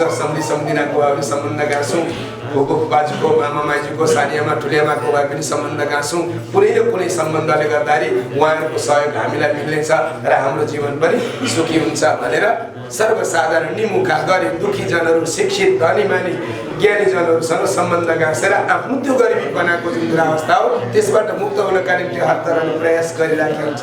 त्यसले गर्दाखेरि त्यो पक्षपातको दृष्टिले कहिल्यै पनि यो गरिब हो यसलाई मेरी छोरी दिनु हुँदैन, त्यो गरिब हो त्यसका घरबाट मैले बुहारी ल्याएँ भने मेरा घरमा पनि अलक्षिणी भित्रिन्छ, यस्तो हुन्छ। पटक्कै त्यो भाव कसैले पनि लिनु हुँदैन। मात्र आचरण हेर्नुपर्दछ, सदाचार छ, सद्व्यवहार छ। अवश्य पनि व्यक्तिलाई सपार्ने भनेको त भयभरको ज्ञान शिक्षा अनुभव दिन सक्यो, बाँड्न सक्यो भनेदेखि अवश्य पनि त्यो निम जो व्यक्ति पनि महानताले परिपूर्ण हुन्छ। आज त्यस्तो स्थिति भयो कि इन्द्रले ल्याएर जयन्ती नाम गरी छोरी दिएर सबैलाई जय बनाउनु। जय हजुर, अब स्वर्गको सुख सबै दिन्छु, अवश्य पनि स्वर्गप्रति चाहिँ आक्रमण नहोस्। यस्तो मणिमाणिक्य आदि दिएर यो लोकको हजुर इन्द्र, स्वर्गलोकको ससुरोबा इन्द्र। धन्यवाद। ल ठिकै छ, मैले स्वर्गको चाहना लिएर तपाईलाई यसो गर्न चाहेको होइन, तर तपाईको जुन घमण्डता हो त्यो घमण्डतालाई दूर गर्नका निम्ति मैले मेरा प्रजालाई पालन गर्नु पर्यो। मेरो दायित्व धर्म भएको हुनाले गर्दाखेरि बाबाले मलाई त्यो आदेश दिनुभयो। बाबाका आदेश अनुसारले मैले प्रजालाई सुरक्षा गरेको हुँ। तपाईसँग म जोरीपारी खेल्नका निम्ति जबरजस्ती तपाईलाई स्वर्गबाट एकदमै तल झारेर म स्वर्गको राजा बन्न चाहेको छु होइन। इन्द्र देवता, यहाँ स्वर्गको सुखले जीवन निर्वाह गर्नुहोस्, समयमा वर्षा दिनुहोस्। प्रत्येक ऋतु हुन्छन्, ऋतु अनुरूपको संसारमा अन्न फलफुलहरू भरिदिनुहोस्। यो तपाईको जिम्माको विषय होइन। म प्रजालाई भोकै नाङ्गै मार्छु, रोगी बनाउँछु, दुखी बनाउँछु, आदि व्याधिले भरिदिन्छु संसार भन्ने यस्तो भावना चाहिँ नलिनुहोला। यसका लागि तपाईँलाई त्यो आसन दिएको होइन। आसनमा बसेपछि व्यक्ति कहिल्यै पनि आफ्नो दायित्वले परिपूर्ण हुनुपर्छ, आफ्नो जिम्मेवार निभाउनु पर्दछ। तब मात्र त्यो व्यक्ति धर्मात्मा हुन्छ, नत्र भने त्यो व्यक्ति अपराधी कहलाउँछ, पापी कहलाउँछ। भले तपाईँ इन्द्र देवता किन नहुनुहोस्। यसो भनेर इन्द्रलाई ठिकठाक पारिदिनु भयो। इन्द्र होसियारी भएर लज्जित भएर गए बिचरा। अब जयन्तीका सहयोगमा यी ऋषभ नाम गरेका राजाले आफ्ना बाबा त दीक्षित हुनुहुन्थ्यो, शिक्षित हुनुहुन्थ्यो, तपोमय जीवन निर्वाह गरिहाल्नु भयो। यिनका घर आँगनमा यो पनि मानसिक सृष्टि हो है, हात्तीले पर्दैन। 100 भाइ छोरा जन्मे। इन्द्रकी छोरीबाट ऋषभदेवका सहयोगमा यस्तो संकल्प भयो कि कति भाइ छोरा है? 100 भाइ छोरा। 100 भाइ छोरा मध्येमा 81 भाइ ऋषिकुलमा गएर वेद पाठ गर्न सुरु गरे। क्षेत्रीका छोरा हुन्, गएर के गर्न थाले? वेद पाठ गर्न सुरु गरे। अनि यिनीहरू ब्राह्मणा बहु, ब्राह्मण कला, यज्ञशीला, महाश्रोत्रिया, ब्राह्मणा बहु, महाशालिना, महाश्रोत्रिया, यज्ञशीला, कर्म विशुद्धा, ब्राह्मणा बहु। यस्तो भागवतमा प्रमाण छ। यो त प्रत्यक्ष प्रमाण हो। विशुद्ध कर्म गर्नेवाला अत्यन्त शुद्ध वेदका मन्त्र पढेर सबै प्रजाहरूलाई यथायोग्य यज्ञ कर्म गरिदिएर सहयोग पुर्याउनु भएका शक्तिशाली छोरा 81 भाइ। घरमा कतिवटा भाइ? 19 भाइ। 19 भाइ मध्येमा 9 भाइ योगेश्वर भाइ। यिनीहरूले चाहिँ मात्रै दीक्षा लिएर तपस्या गरेर तपोमय जीवन निर्वाह गरे। अब कति भाइ रहे? 10 भाइ रहे। 10 भाइ मध्येमा जेठा भरत। भरतले अजनाथ वर्ष जुन थियो, नाभि नाम गरेका राजाले हाँकेको राज्य, उनका नाभिका एउटै छोरा थियो ऋषभदेव। ऋषभदेवका 100 भाइ आए। 100 भाइ मध्येमा जेठो भरत हुन्। भरतका अरू 9 भाइ छन्। भरतले त्यो अजनाथ वर्षलाई 9 सिंहना लगाए।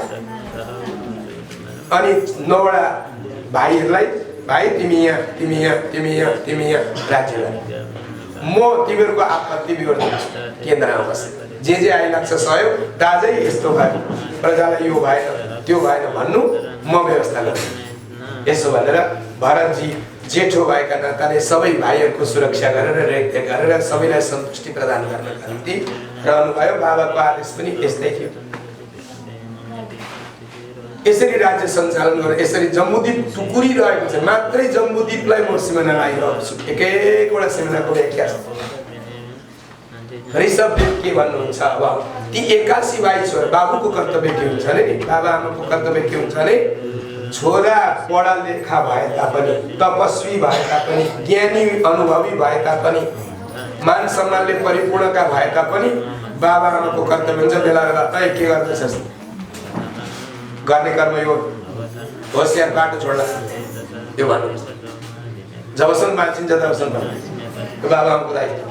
भले बाबा आमा त्यो ज्ञान गुण अनुभवले रहितको हुनुहुन्छ, किनभने जीवन भनेको त निरन्तर परिवर्तनशील छ। वृद्धतालाई पाइँदै जाइन्छ।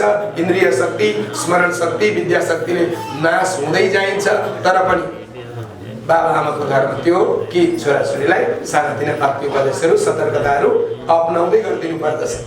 81 भाइहरू जहाँ ऋषि आश्रममा बसेर वेद पाठ गर्थे, मेरा छोराहरूले गति नछोडुन् भनेर ऋषभदेव गएर 81 भाइलाई अगाडि राख्नुहुन्छ र छोरालाई अर्थ उपदेश दिनुहुन्छ। हेर नानीहरू हो, नायम देहो देह भाजाम निलोके कास्तन काम नरते विभुजाम ये तपो विद्यम पुत्र का एन सत्वम शुद्धि देशम ब्रह्म सौख्यम त्वनन्तम।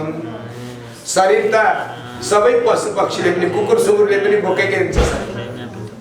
खानका लागि, डराउनका लागि, सुत्न निदाउनका लागि, सन्तान उत्पत्ति गर्नका निम्ति पनि सर्वसाधारण पशु पक्षीले पनि गरे हुन्छ छोरा हो। तर सबै प्राणी बाँच्नका लागि आफ्नो आफ्नो उपाय हुन्छ। ती प्राणीहरू त अचेतनशील प्राणीहरू, हामी मानव चेतनशील प्राणी हौँ। मानवले गर्ने शक्तिशाली कर्महरू छुट्टै छ। त्यसले गर्दाखेरि होसियारपूर्वक जीवन निर्वाह गर्न जान सिक। हामीले पढ्यौँ, ज्ञानी भयौँ, अब हामीले जे पनि गर्दा हुन्छ भनेर जथाभावी व्यवहार कहिल्यै नगर्नु। त्यस्ता गुरु नमान, त्यस्ता बाबा आमा नमान, त्यस्ता भाइ बन्धु इष्टमित्र नमान, त्यस्ता देवतालाई इष्टदेव नबनाऊ।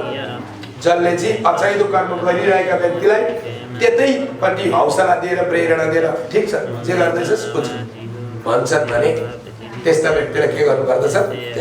भले गुरु किन नहो, भले बाबा आमा किन नहो, भले दाजुभाइ इष्टमित्र किन नहो, त्यही यसो गुरु न सस्यात् स्वजनो न सस्यात् पिता न सस्यात् जननी न सस्यात् दैवं न तस्य न पति न सस्यात् न मोचयति समुपेत्य मृत्युं।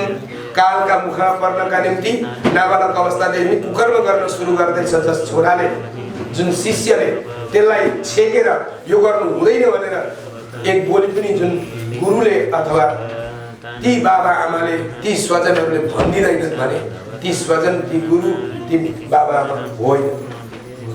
त्यसैले गर्दाखेरि छोराहरू हो, सदुपदेशलाई सुनेर चाहिँदो कर्म गरेर जीवन निर्वाह गर। हेर, वामन भगवानलाई म सेवा सम्मान गर्छु र भयभरको उहाँकै सम्पत्ति रहेछ उहाँलाई नै अर्पण गर्दछु भनेर 3 पाउ पृथ्वी दिनका निम्ति ठिकठाक परेका ती बलि राजाले शुक्राचार्यलाई छोड्दिए। मलाई गुरु चाहिँदैन, तर म भगवानलाई केही न केही दिन्छु। कीर्ति यस सजीवती, त्यही बाँचेको सार्थक हुन्छ जसले यो लोकमा कीर्ति छोड्दछ। नभएदेखि कलङ्की भएर यो लोकमा बाँच्न जान्छ भने त्यो मरे तुल्य हो। त्यसैले गर्दाखेरि गुरुबरु म तपाईँलाई त्याग्छु, तर म ब्राह्मणलाई केही दान दिन्छु। यसो भन्दै विभीषणले दाजु त्यागिदिए। दाइ सीतालाई रामका चरणमा लगेर अर्पण गरिदिउँ। लङ्काको सुरक्षा, तपाईँको सुरक्षा, हाम्रा भाइ बन्धु इष्टमित्रको सुरक्षा हुन्छ। दाइ यो अपराध कर्म नगरौँ। लङ्का अब डर्दैछ है, तपाईँ सहित डर्छ, हाम्रो कुल सबै डर्छ, म एक्लै के गरी बाँच्नु? दाइ मेरो बिन्ती छ भन्दाखेरि मार्न आइला त भगवानका पक्षको रहेछस्, तँलाई अहिले नष्ट गर्छु भनेर तरवार लिएर आयो। यस्ता दाजुका हुनुहुन्छ कि आफ्नो व्यवहारले अर्काले चिनोस् कि उहाँ यस्तो व्यक्ति हुनुहुँदो रहेछ भने म फल्नु भनेर अरूलाई चिनाउनु। आत्मश्लाघ्य अनौठो खपिन सक्नु कता हो ठुलो न ठुलो भक्त हो भएर हाम्रो समाजमा कहिले पनि प्रस्तुत हुनु। भक्त त जहिले जुठेलो नगरेर मुछिनु पर्छ। सच्चा भक्त हो भने जुठेल्नु के थाहा छ? जुठेल्नु बुझ्नुहुन्छ नि त, सबै फोहोर मैलाको रास भएको ठाउँ होइन जुठेल्नु। हिलो धुलो मैलाले भरिएको हो त्यहाँ गएर मुछिन सक्नुपर्छ सच्चा भक्त। र मात्रै त्यो समाजमा आँट्छ। म फल्नु जाति र फल्नु भक्त फल्नु जाति भएर जबरजस्ती समाजको वितण्डमा छौँ, यो मूर्खताको व्यवहार मात्र हो। यसलाई पटक्कै सही हो भनिँदैन, उचित भनिँदैन, हुँदैन। आत्मसंस्कार गर्नुपर्छ। दीक्षाले भित्री आत्मा धोएको हुनुपर्छ, निर्मल उज्यालो बनेको हुनुपर्छ। व्यवहारले अरूलाई लोभ्याएर अनि तदनुरूपको व्यवहार गर्ने बनाउनु पर्दछ। यो वैष्णविक शक्तिको परम धर्म। यहाँ हेर्नुहोस् कति राम्रो प्रकारका प्रसङ्गहरू छन्। यी क्षत्रिय राजकुमारहरूले ऋषि महर्षिहरूसँग दीक्षा ग्रहण गरेर अनि प्रजालाई अर्थ उपदेश दिए। तिमीहरूबाट कर लिन्छौ, त्यो करका सहयोगमा यज्ञ गराएर तिमीहरूलाई शिक्षित दीक्षित तुल्याएर धन्यताको जीवन बितोस् भन्ने यस्तो व्यवस्था मिलाइदिन्छौ। प्रजा हो निश्चिन्त रह। यसो भनेर राजाले सबै प्रजाहरूलाई भगवानको प्रेम भक्त बनाउने यस्तो प्रेरणा दर्शाएका हुन्। तर अब आजका राजा नै हिंसक भइदिएपछि अब प्रजाहरू बिचराले रुँदै उडाल्न बसे के गर्नु त कि नाभिले मेरुदेवीसँग विवाह गरे। मेरुदेवीसँग विवाह गरिसकेको उपरान्त बिहे चाहिँ भयो तर छोराछोरी जन्मिनन्। फेरि कसैले रानी पाउँदैन, रानीका लागि कामना गर्दछन् अनि पाइसकेको उपरान्त सन्तान आउँछन्। कसैले स्वतः पाउँछन् तर सन्तान आउँदैन। यो प्रत्येक घर परिवारमा यस्ता घटपटीहरू हुन्छन् होइन। अब के गरेर भए पनि विवाह गरिसकेको उपरान्त एउटा सुन्दर सन्तानको दर्शन गर्नुपर्दछ, उचित सन्तानको दर्शन गर्नुपर्दछ, त्यस्ता उचित सन्तानलाई सही ज्ञान दिनुपर्दछ, सही व्यवहारिक बनाउनु पर्दछ, राम्रो खाना लाउन सिकाउनु पर्दछ। यो नि वास्तवमा गृहस्थ धन्य गृहस्थाश्रम, त्यो धन्य गृहस्थाश्रम, राम्रो गृहस्थाश्रम। प्रजा प्राप्ति होस् भन्नका लागि भगवानसँग आराधना गरे। आज भगवानको आराधना परिपूर्ण भयो। कहिले पनि निष्काम भावनाले, स्वार्थरहित भावनाले यदि भगवानसँग कुनै प्रकारको माग राख्दै कर्म गरिन्छ भने कहिले पनि विफल हुँदैन। दिनुहुन्छ भगवानले आशीर्वाद। आज यस्तो शक्तिशाली पुत्र प्रदान गरिदिनु भयो कि नाभिका घरा ब्रह्मवादो न मृषा भवितुमा। ब्रह्मवाद अथवा भगवानलाई गरेको जुन पूजा आराधना कहिले पनि झुटो हुँदैन अथवा विफल हुँदैन, सफल हुन्छ, सत्य हुन्छ र प्रत्यक्ष फलदायक हुन्छ। जहाँ जसरी जसको आराधना गरिन्छ जुन अवस्थामा जुन विधिले, त्यहाँ त्यो कालकर्म स्वभावका आधारमा ती फलहरू सफलताहरू पाइन्छ। यहाँ आज त्यो सफल भयो कि शुक्लया तद अनुभाव तथा ऋषभ नाम गरेका छोराको जन्म भयो। भगवानका अंश अवतार हुन् यी ऋषभ। यहाँ ऋषभ इति नाम चकार। ऋषेण ज्ञानेन भाति इति ऋषभ।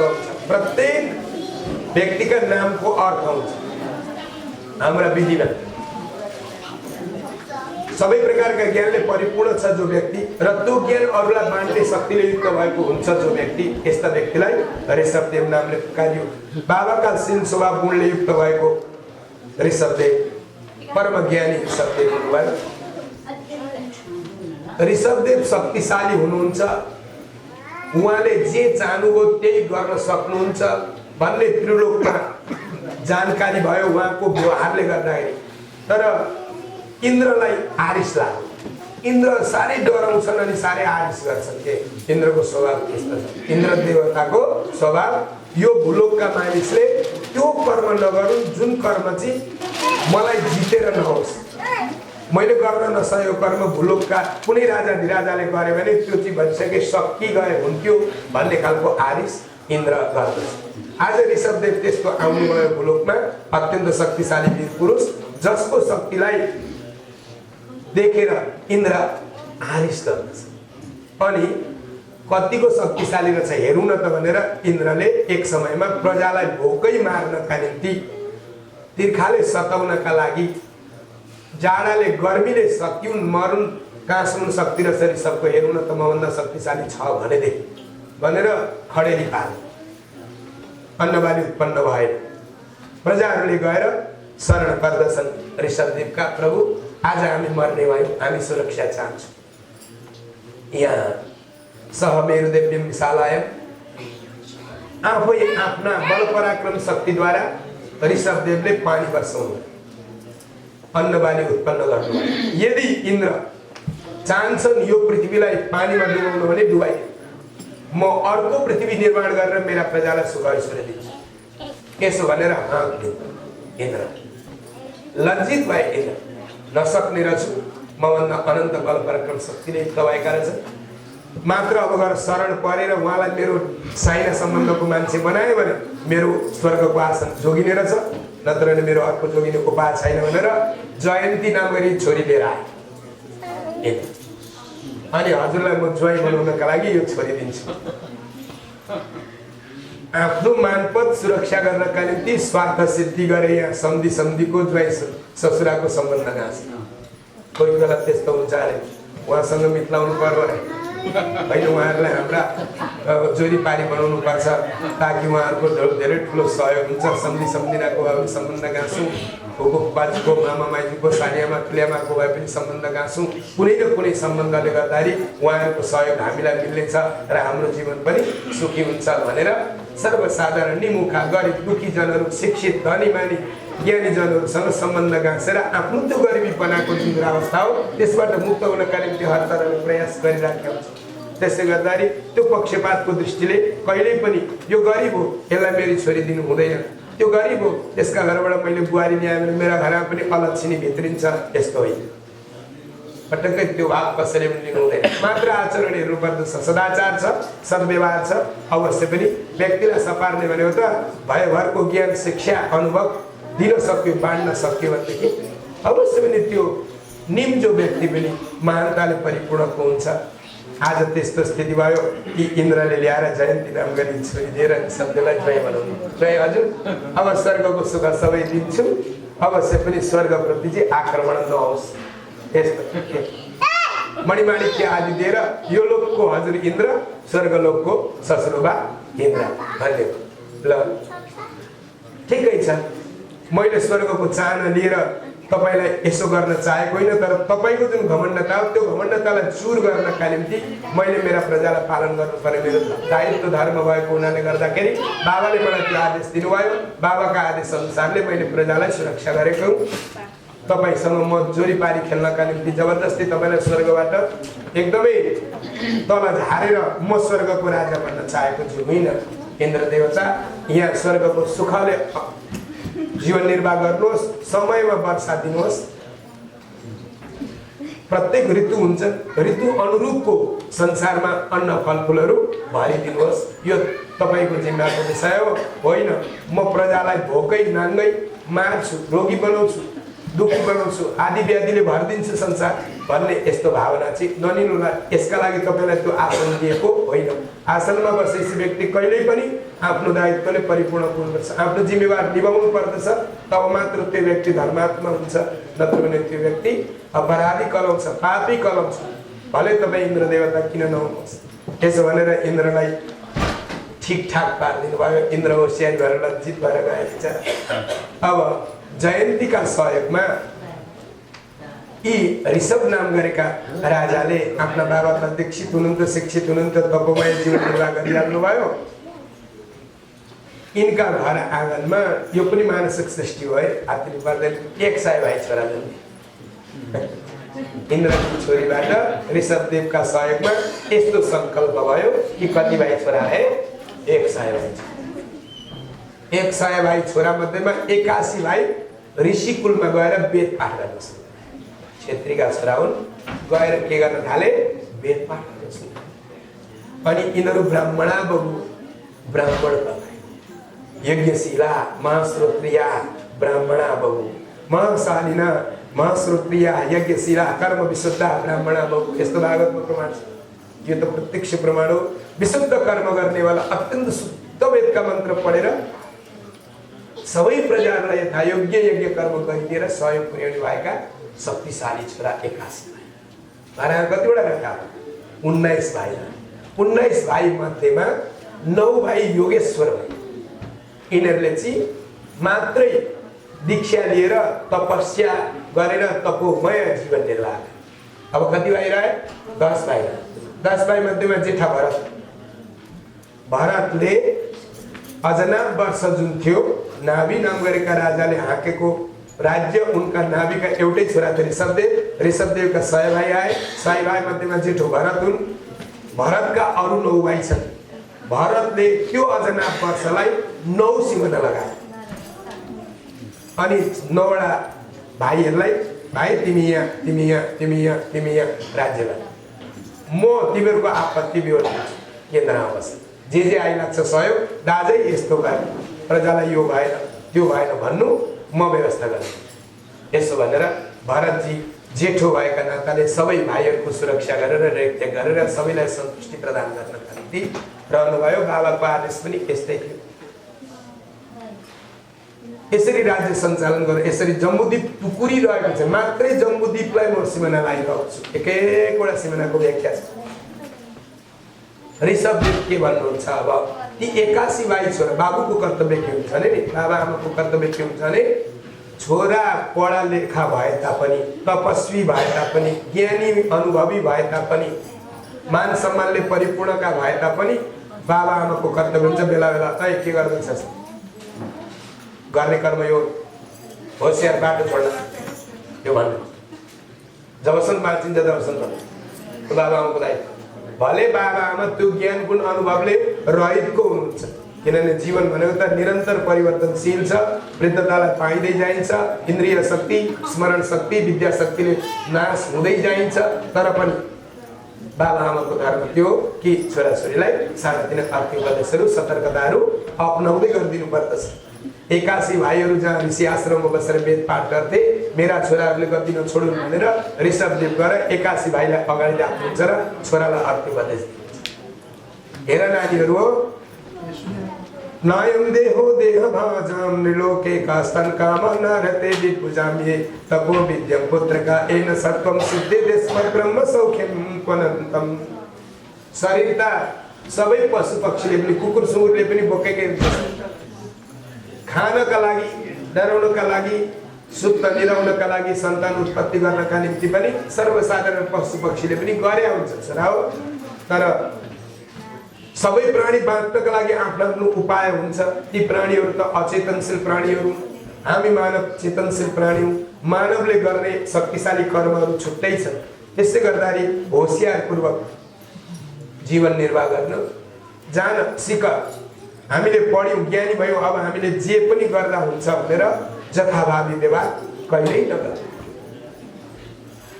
त्यस्ता गुरु नमान त्यस्ता बाबा आमा नमान त्यस्ता भाइ बन्धु इष्टमित्र नमान त्यस्ता देवतालाई इष्टदेव नबनाऊ जसले चाहिँ अचाहिँदो कर्म गरिरहेका व्यक्तिलाई त्यतैपट्टि हौसला दिएर प्रेरणा दिएर ठिक छ जे गर्दैछस् बुझ भन्छन् भने त्यस्ता व्यक्तिलाई के गर्नु पर्दछ भले गुरु किन न भले बाबा आमा किन न भले दाजुभाइ इष्टमित्र किन न एक यसो गुरु न सस्यात् स्वजनो न सस्यात् पिता न सस्यात् जननी न सस्यात् दैवं न तस्य न पति न सस्यात् नमो च यदि समुपेत्य मृत्युम कालका मुखमा पर्नका निम्ति नाबालक अवस्थादेखि नै कुकर्म गर्न सुरु गर्दैछ जस छोराले जुन शिष्यले त्यसलाई छेकेर यो गर्नु हुँदैन भनेर एक गोली पनि जुन गुरुले अथवा ती बाबा आमाले ती स्वजनहरूले भन्दिदैनन् भने ती स्वजन ती गुरु ती बाबा आमा होइन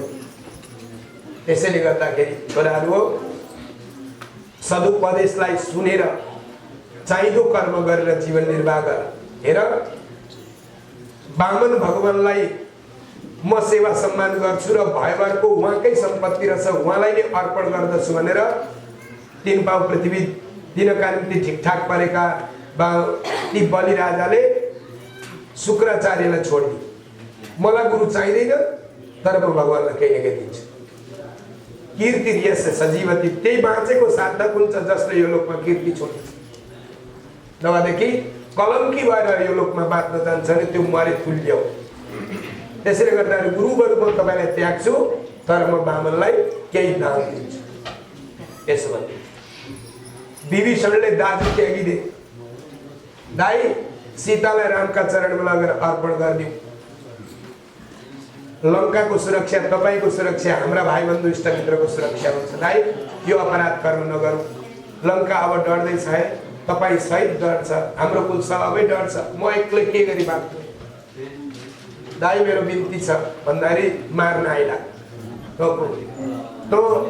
भगवानका पक्षको रहेछस् मलाई अहिले नष्ट गर्छु भनेर दरबार लिएर आयो यस्ता दाजुका घर आँगनमा बस्नुहुन्न बरु त्याग्छु भनेर भगवाननाथका शरणमा पर्नुभयो प्रहलादजीले कति प्रयास गर्नुभयो हिरण्यकश्यपको नाम गरेका बाबालाई सम्झाउन तर बाबा यति अपराधी कि मेरा शत्रुको पूजा गर्ने तँलाई मार्छु भनेर अगाडि बढे यस्तो बाबाको सम्मान गर्नु घरमा बस्नु र दर्शन गर्नुभन्दा बरु घर छोड्नु नि उचित हो भनेर प्रहलादजीले हिरण्यकश्यपको नाम गरेका बाबालाई भरतजीले आमा त्यागिदिनु आमा कति कठोर मुटु भाइ आज रामचन्द्रलाई लक्ष्मण भाइलाई सीता भाउजूलाई 14 वर्षको वनवास जाने तर म जस्तो तुच्छ व्यक्तिलाई राजपाटमा बसाल्नुपर्छ भन्ने तपाईको कहाँबाट यस्तो दुर्बुद्धि आयो यस्तै आमा मलाई चाहिने यसो भनेर भरतजीले आमा त्याग दिनुभयो राजपाट त्याग दिनुभयो गएर त्यो तपस्थलीमा बस्नुहुन्छ जहाँ चाहिँ गहुँतमा जौ भिजाएर एउटा एउटा दानु खाएर शरीरभरि सबै त्यो पिपलका आदि गरेका त्यो चोकले दूधले शरीरलाई नुहाएर जटाधारी भएर कहिले पनि शरीरमा कुनै प्रकारका ती श्रृङ्गार आदि वस्तुहरू नुहाई भएका वस्तुहरू म प्रयोग गर्दिनँ भनेर बस्नुहुन्छ तपोमय। यसरी कैयौँ उदाहरण छन् जसले चाहिँ बाबा आमा त्यागेको, दाजुभाइ इष्टमित्र गुरु त्यागेका प्रमाणहरू छन्। छोराहरू हो, त्यसैले गर्दाखेरि चाहिँदो कर्म गर र जीवनलाई धन्य तुल्या, पटक्कै गल्ती नछोड, पटक्कै नछोड, यही अर्को उपदेश दिनुभयो। अनि आफू परमहंस रूपमा परिणत हुनुभयो। छोराहरूलाई भन्नुहुन्छ, हे छोरा हो, न ब्राह्मणै तु लय भूतमन्यत पश्यामि विप्रा किमत परं तु यस्मिन् हृदि प्रभुतं श्रद्धया वस्नामि कामं न तथाग्निहोत्रे।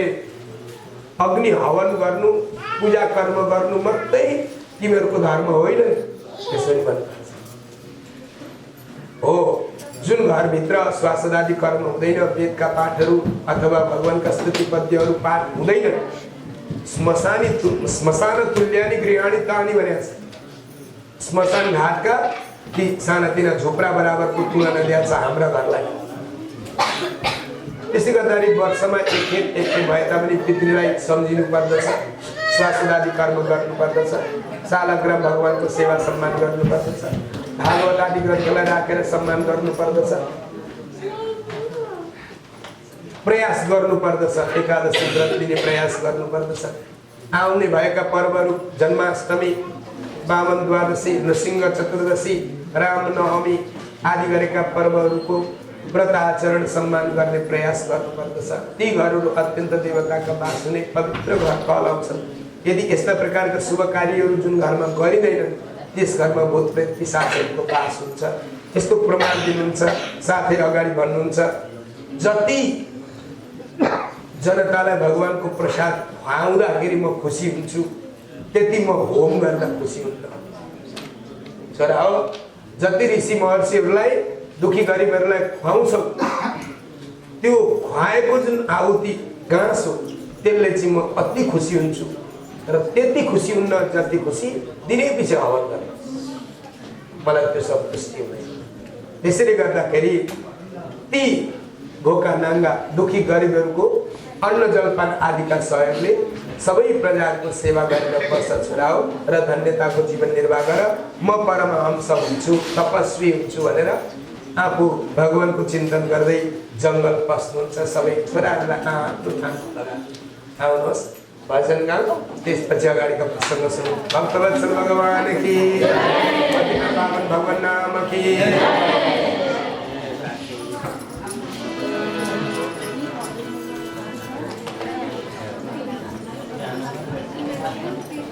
योगी राजा भगवान का सिद्धानि हो, योगी राजा भगवान का सिद्धानि हो, आनंद में भक्ति गले से सारे नाचेगा, आनंद में भक्ति गले से सारे नाचेगा।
वत्सलानि योगिराज भगवन् शिष्यामि योगिराज भगवन् शिष्यामि आनन्दले भक्ति करे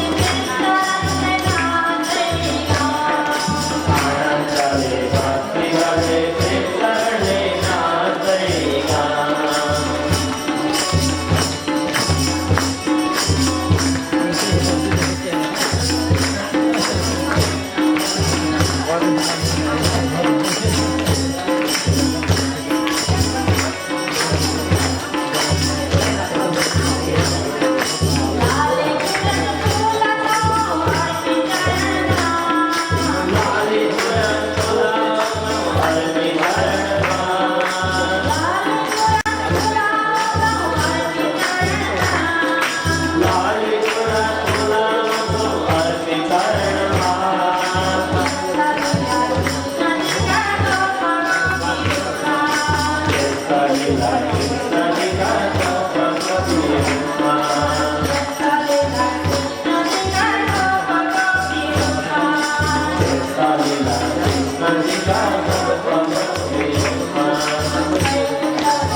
सद्गुरुदेव भगवान की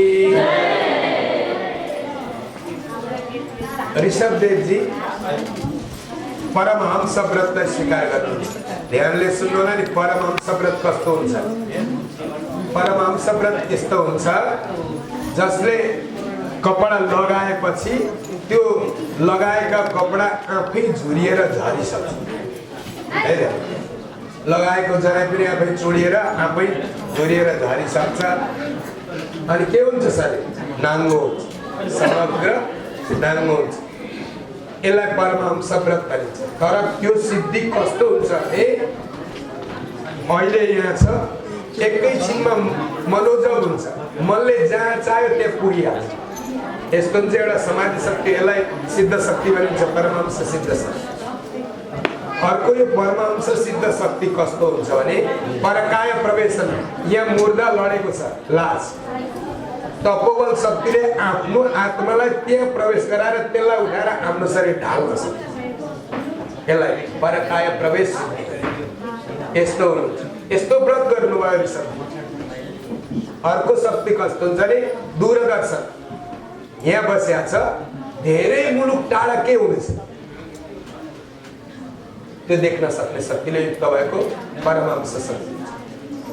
अनि अर्को दूरश्रवण, कहाँ के हुँदैछ, को के भन्दैछ, टाढाको कुरो सुनिन्छ। साथै अतिबला शक्ति हुन्छ त्यसमा फेरि, भोक नलाग्ने, तिर्खा नलाग्ने, निद्रा नलाग्ने, हकाई नलाग्ने, यस्ता प्रकारका बला अतिबला नाम गरेका विद्या शक्तिले परिपूर्णको पनि हुन्छ। जुन विद्याबल शक्ति चाहिँ विश्वामित्रजीले रामलाई लक्ष्मणलाई दिनुभयो गुरुकुलमा, कहिल्यै नगल्ने, भोक नलाग्ने, तिर्खा नलाग्ने शक्ति प्रदान गर्नुभयो। त्यो शक्तिले युक्त भएको हुनुहुन्थ्यो ऋषभदेव। यादवाद्री पर्वतमा पुग्नुभयो, शरीर सबै धुलो मैलाले भरिएको छ। अजगर वृत्ति हो यो भनेको, कसैले मुखा केही चिज मुखा आएर पर चबाइदिनुहुन्थ्यो, नभए प्रवाह गर्नु भएन। कहिले पनि मलाई यस्तो खान दे, भोक लाग्यो, तिर्खा लाग्यो भने। तर पनि प्रजाहरू नि कस्ता हुन्छन् भने कोही दयालु हुन्छ, कोही निर्दयी हुन्छ। दयालु प्रजाका मनमा कस्तो आउँछ भने बिचारा यी नाङ्गा कसका छोरा होला, कहाँबाट यो दुखी गरिबपनाले यिनलाई घेरेको होला, यिनी खान्ते होला, जाडो तातो चिसो के भयो होला, यिनलाई केही कपडा लगाइदिन पाए हुन्थ्यो, यिनको शरीर नुहाई धुवाई गरिदिन पाए हुन्थ्यो भन्ने खालको एउटा उपकारी भावनाको सोचाइ भएका कति प्रजाहरू हुन्थे। अनि सोध्थे तपाईँ को हुनुहुन्छ, के चाहनुहुन्छ, आज किन यो अवस्थामा आउनुभएको तपाईँ भन्नुहुन्छ, यसरी सोध्थे भन्नुहुन्थ्यो। कतिले बुझ्थे, कतिले बुझ्दैन। अब कोही चाहिँ त्यही गाउँका व्यक्ति हुन्, छि कति फोरी बुढो आयो कहाँबाट हो, यस्ता फोरीलाई हेर्नु हुँदैन भनेर जे भेट्थे खानु पनि पर्दैन। मेरो जुन एउटा परमहंस सिद्ध व्रत हो त्यो परिपूर्ण हुन्छ, म आफ्नै प्रकारले हिँड्छु भनेर मुखा आँट्ने ढुङ्गो टोकिएको भए मनमा कुनै परब्रह्म परमात्माको चिन्तन छ। यदवाद्री पर्वतमा पुग्नुहुन्छ, त्यहाँ पुगेर त्यो जङ्गलमा मेरो शरीर अब धेर भयो, यसलाई कसरी विलय गरौँ भन्ने सोचमा हुनुहुन्थ्यो। यति मजाको हावा हुन्डरी आयो, रुखहरू एक अर्कामा भेट भएर भोटिन सुरु गरे। भोटिएपछि अग्नि उत्पत्ति भयो, त्यो अग्नि डढेलो लाग्यो, डढेलाका रूपमा परिणत भयो। त्यही डढेलामा आफू पनि आफ्नो शरीरलाई आहुति दिएर दिव्य आत्मालाई परब्रह्म परमात्मामा विलय गर्नु भएर जीवन धन्य। अब त्यो त परमहंसको व्रत थियो। ऋषभदेवले एउटा अनौठो प्रकारको व्रत धारण गरेर आफ्नो जीवन लीलालाई समापन गर्नुभयो र गतमुक्त हुनुभयो। ऋषभदेवलाई देख्ने कतिपय राजाहरू चाहिँ चिन्थे। आज राजाले त यसरी नाङ्गै रूपमा हिँडेर लोकमा जथाभावी गर्दा भयो भने हामीले पनि के हुन्छ, यस्तो सोच विचार गरेका कुल्लबिल्ल नाम गरेका यस्ता राजाधिराजाहरू कोङ्क बेङ्क आदि गरेका देशहरूमा नाङ्गो जीवन निर्वाह गर्दछन्। आज कपडा लगाउ स्त्री पुरुष बाल बालिकाहरू सबै जे छन् आज पनि विश्वका कुना कुनामा उहाँले गर्दा हुन्छ नि हामीले त्यो गर्दछौँ भनेर नाङ्गो जीवन निर्वाह गरेका छन्, पशुवत जीवन निर्वाह गरेका। ऋषभदेवले त्यही गर्नुभयो। जहाँ मलमूत्र आउँथे त्यही छोडिदिनुहुन्थ्यो, गाईको थलो जस्तो गोरुको थलो जस्तो। तर उहाँका मलमूत्रको जुन वासना हो त्यो त 10 योजनसम्म परसम्म सुगन्धित हुन्थ्यो। 1 योजन बराबर 3 किलोमिटर हुन्छ। कति परसम्म वासना